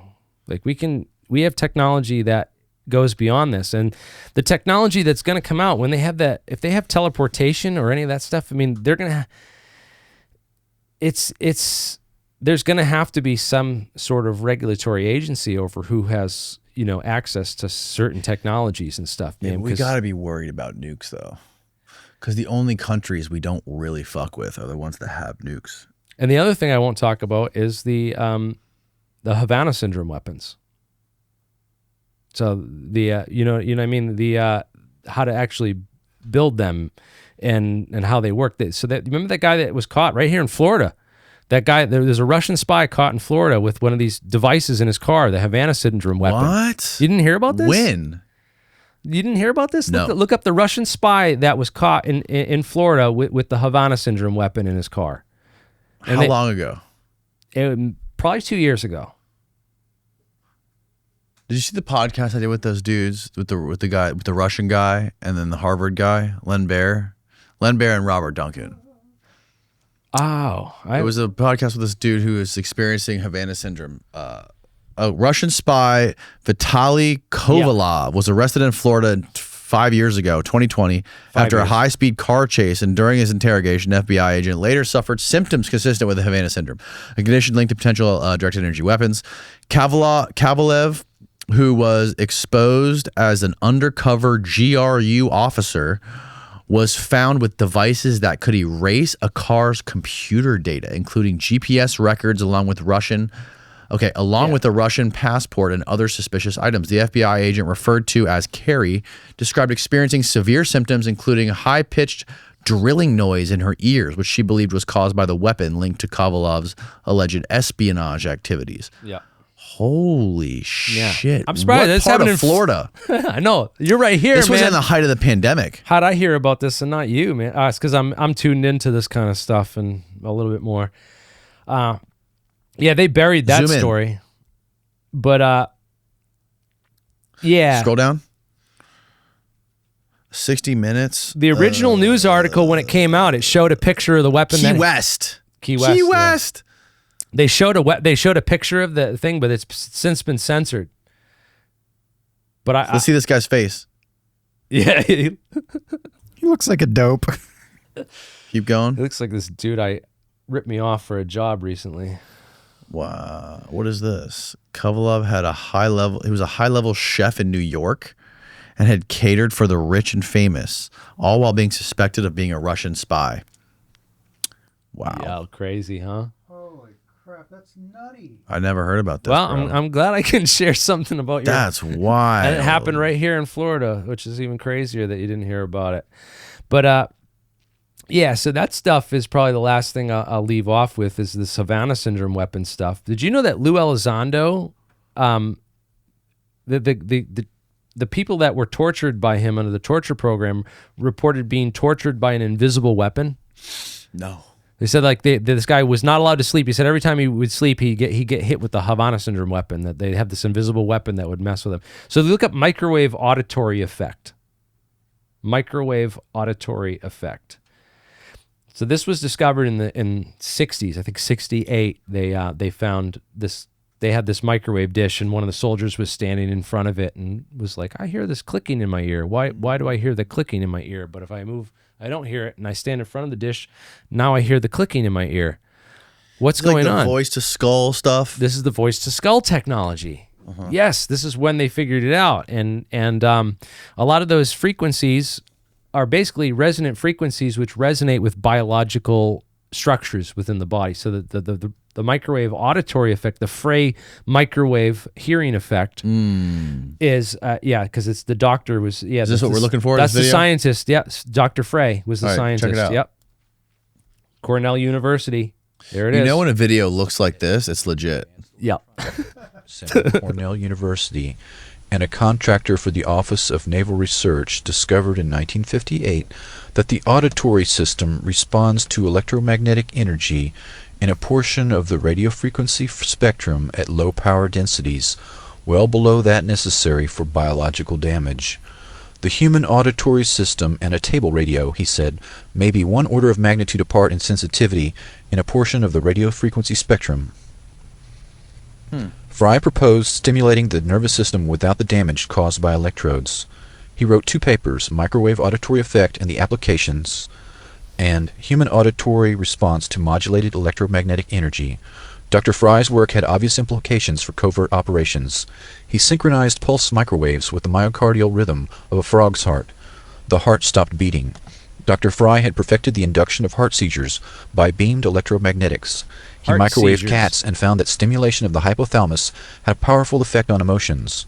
Fry found that human subjects exposed to 1310 MHz to 2982 MHz microwaves at average power densities of 0.4 to 2 milliwatts per cubic centimeter perceived auditory sounds. The peak power densities were on the order of 200 to 300 milliwatts per cubic centimeter, and the pulse repetition frequencies varied from 200 to 400 Hz. Dr. Fry referred to this auditory phenomenon as RF, or radio frequency sound. The sensation occurred instantaneously at average incident power densities well below that necessary for known biological damage, and appeared to originate from within or near the back of the head.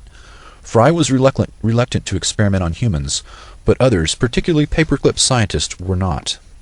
Yeah, Dr. Ross Addy worked at UCLA and rigged the brains of lab animals to transmit to a radio receiver which shot back signals to a device that sparked any behavior desired by the researcher.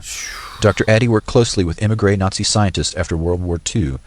Addy determined that emotional states and behavior can be remotely influenced merely by placing a subject in an electromagnetic field. By directing a carrier frequency to stimulate the brain and using amplitude modulation to shape the wave to mimic a desired EEG frequency, he was able to impose a 4.5 CPS theta rhythm on his subjects and put them to sleep. Dr. Joseph Sharp and Alan Fry experimented with microwaves seeking to transmit spoken words directly into the audio cortex via a pulsed microwave analog of the speaker's sound vibration. Indeed, Fry's work in this field, dating back to 1960, gave rise to the so-called Fry effect, which is now more commonly referred to as microwave hearing. Within the Pentagon, this ability is known as artificial telepathy. Addy and others have compiled an entire library of frequencies and pulsation rates which can affect the mind and nervous system. So this is the kind of shit that our CIA was doing out at Camp Hero in Montauk. And this is like Stranger Things. Yeah, Stranger Things, man. Crazy stuff, man. It's all fucking real. It's crazy, Joe. What do you make of this shit that this Jake Barber guy is talking about? Have you heard of him? Jake Barber, didn't he say he was originally hired to go to Stephen Greer's conferences to try to intercept and he heard Michael Herrera. And whistleblowers, right? Yep. He went there to intercept whistleblowers. Yes, exactly. Yeah. And then he heard Michael Herrera's story on what happened with him. And he said that he knew exactly about that operation. And that's when he decided to flip and help those guys. Yeah. Bullshit, dude. Bullshit. Bullshit. I'm going to flip. I'm gonna come out and be a whistleblower now after I went to go hunt down whistleblowers. Now I'm going to be a whistleblower, but what's he blowing the whistle on? The psionics program? Psionics. What do you make of that stuff? I mean, that was like they realized Lou Elizondo had run out his usefulness in the UFO op. Okay, because he went to Congress. They finally got the UFO hearings. He finally gets in front of Congress, and then he shows that crop circle photo. Remember the one? Did you see that? Like this is the guy who's supposedly the Pentagon UFO expert. He's seen all the UFO videos, all the UFO files, and has all the pictures and all the stuff. And this is the best of what this guy can't even. This guy's never flown in an airplane before over the Midwest. Has never seen one of a circular pivot irrigation system before. And get the hell out of here! This guy is supposedly an intelligence agent for our government, right? And he doesn't know what the hell that is, right? That's bullshit. Yeah. And so everyone, like, his gig was up at that point. They all knew, like, this guy's been floated as the expert, but he's a counterintelligence guy who's just going to, like, bluff and use his bravado and military brass to basically boss everyone around and convince everyone that he's something he's not. But when it comes down to it in front of Congress, this is what he produces. It's such an obvious psyop on the American public. So you think the idea of getting kids and using them to psychically control UFOs and take down UFOs is bullshit? Well, this is all like the Puharik school of the gifted. This goes back to the these are MK Ultra operations. Like, and they didn't stop then. They still go on now. We still have like this Monroe Institute. Yeah, but basically, there's people online that Chris they Bledsoe try to is a big part of it. If you're a remote viewer or you're involved in any of this this crazy. They basically like they'll approach you online. You have powers, and we need to send you to the school so that you can. It's like you feel like you got a letter from the X-Men, you know, like, oh, you can go to Professor Xavier's school for the gifted, and then you're going to the school, but it's not Professor Xavier, it's friggin' Sidney Gottlieb and a bunch of his buddies running MK Ultra experiments on kids. And literally, like lots of people get sucked into these cults and like these cults and it's all MK Ultra like 2.0. Bro, all these guys are attaching themselves to Chris Bledsoe, like all those. Who was the guy? John Alexander and the other guys. They like befriended him and they're like talking to him, inviting him to all these events and stuff like this, telling him those orbs are like he's doing something for real. Yeah. And, what's weird about that is like. These guys supposedly they can summon UFOs on command with these abilities, but they, as someone pointed out, they did an interview with Chris Bledsoe or the dad. I don't know which one. Yeah. And in the garage, he's got a garage where in the interview you can see 9 different remote control planes all in the background. So this guy's an enthusiast for remote control aircraft and drones. Basically. He brought me and Steve out to the beach across the street from here when he was in town. Yeah, what's up with that? He showed us two orbs popped out of the water and like started floating around. Like what was that about, I don't know. You think he had someone else controlling that for you? Because I told him where we were going to dinner. I told him the location for our dinner spot like an hour before, and we went and did this after dinner. Watch. Because that's what I was wondering. This is what people have accused it of, right? Look at that. Rewind it. There's something right on the wall. Watch this. Watch Those this are thing planes. pop out of the wall. No, it's not a plane. That thing on the top is a plane. The That's blinking a plane. one? Yeah, the blinking one. Oh, there's something right on the Watch. water. Right on the water. Thank you. That's what we're looking for. If you could flash for us and... I'm getting it. That's your orb there. Right there. Now watch it fizzle out. It's still in the camera. It's still in here. There was a second one that went horizontal. Now watch that one going to the left. Yeah. Oh. That's not a plane. We saw the one on top blinking is a plane. Right. What about Look at this. Look at this. Oh, you see it? It's right there. You see it? That is an orb. That is definitely an orb. I'm tracking it here. have you ever And done then it fizzles out to nothing. Have you ever These things were coming off the horizon, going in weird directions, and then disappearing. There was plane traffic that was coming off the Gulf into Tampa Airport. We saw the planes. There was tons of planes coming off. They were all blinking, and they were all following the same path. These things were nothing like the planes. And there's no possible way he put a dude on a fucking dinghy on a boat 100 miles offshore. No. With a paper lantern, a sky lantern, or something. Way. No way. I've never seen anything like it. I don't know. I don't know what it was. I don't know what it was. Do you think he really has the ability to like talk to these beings and this power and summon these things? I don't.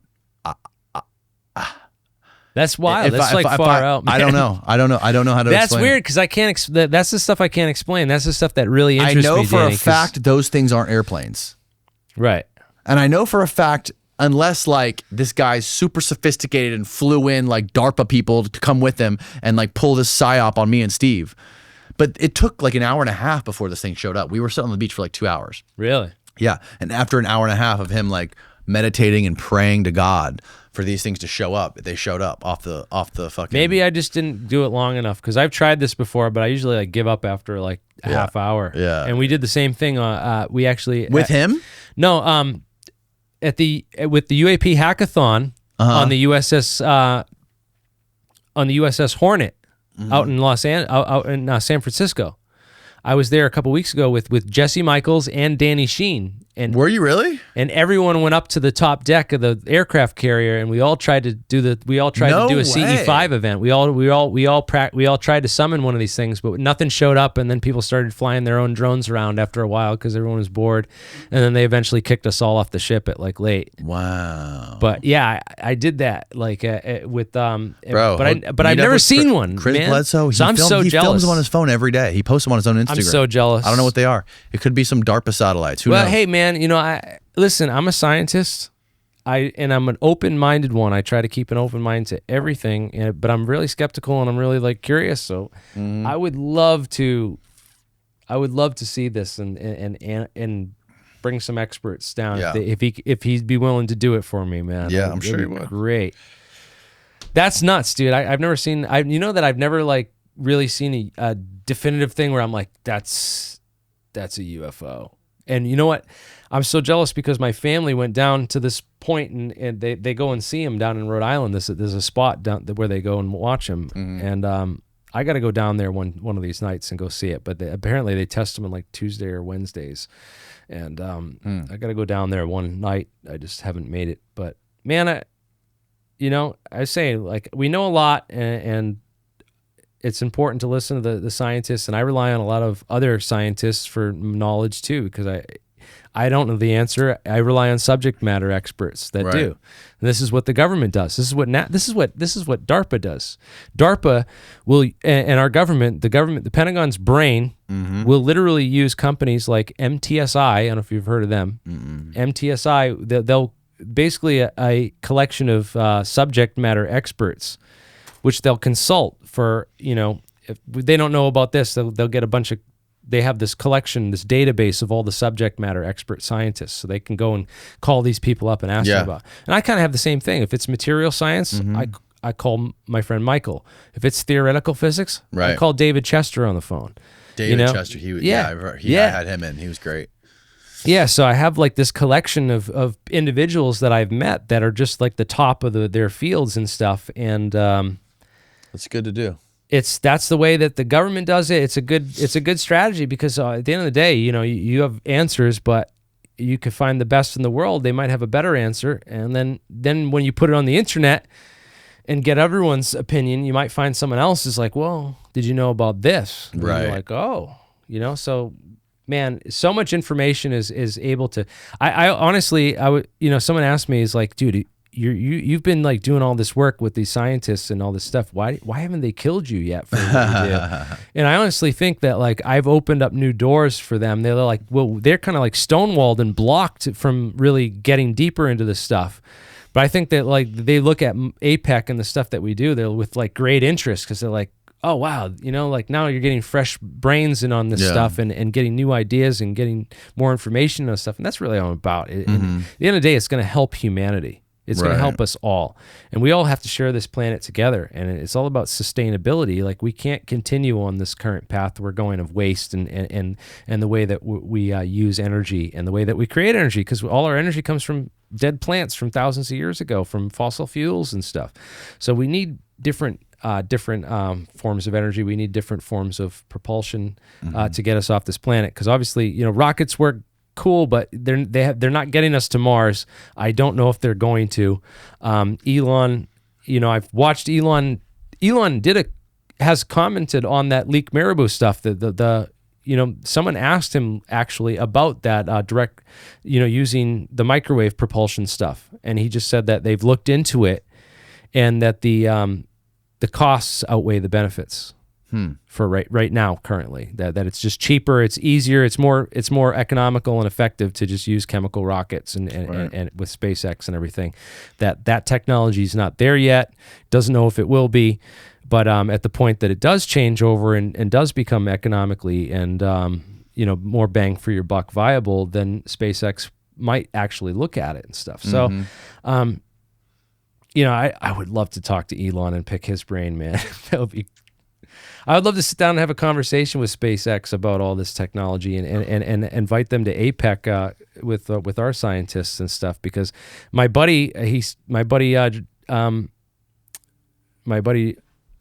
Gerald said he flew on the plane to Florida from California with the third in charge of SpaceX and told him about all this stuff, and he had no idea. So if that's really the case, and they're not like Elon, I know my account got censored on X, by the way. My old Twitter account, Alien Scientist, got taken down off X. For what?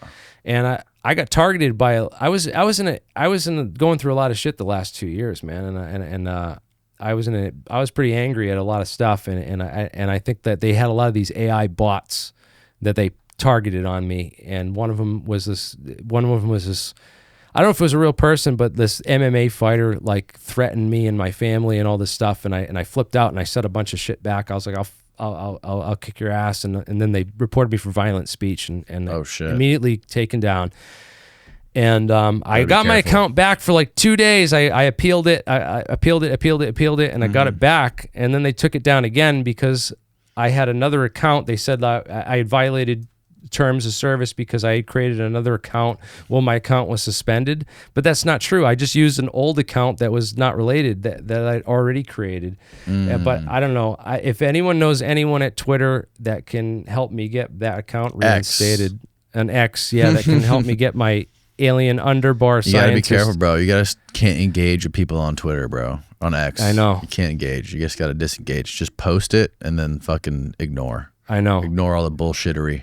You know what? I should have. It's these people weren't worth my time, and I shouldn't have done that. But it's sort of my fault. But again, I used to have 44,000 followers, and I had a massive reach, and all that's gone now. So it's like, and I don't know what happened to my YouTube channel, because I have 119,000 subscribers on Alien Scientist on my YouTube channel, but like, I used to post videos and I get 150,000 views like in the first couple of hours, man. Wow. I just get millions of views and stuff. And now like I just, but I've been doing a lot of long form content where it's just big interviews, long form rants and 4-hour stuff. And a lot of people don't have time for that stuff except for the real hardcores, which is the only people I really care about anyways, the people that are really into this and really, it's crazy because we've done a lot of the pioneering work in breaking a lot of this stuff out, and now I see a lot of these other big channels like Joe Scott and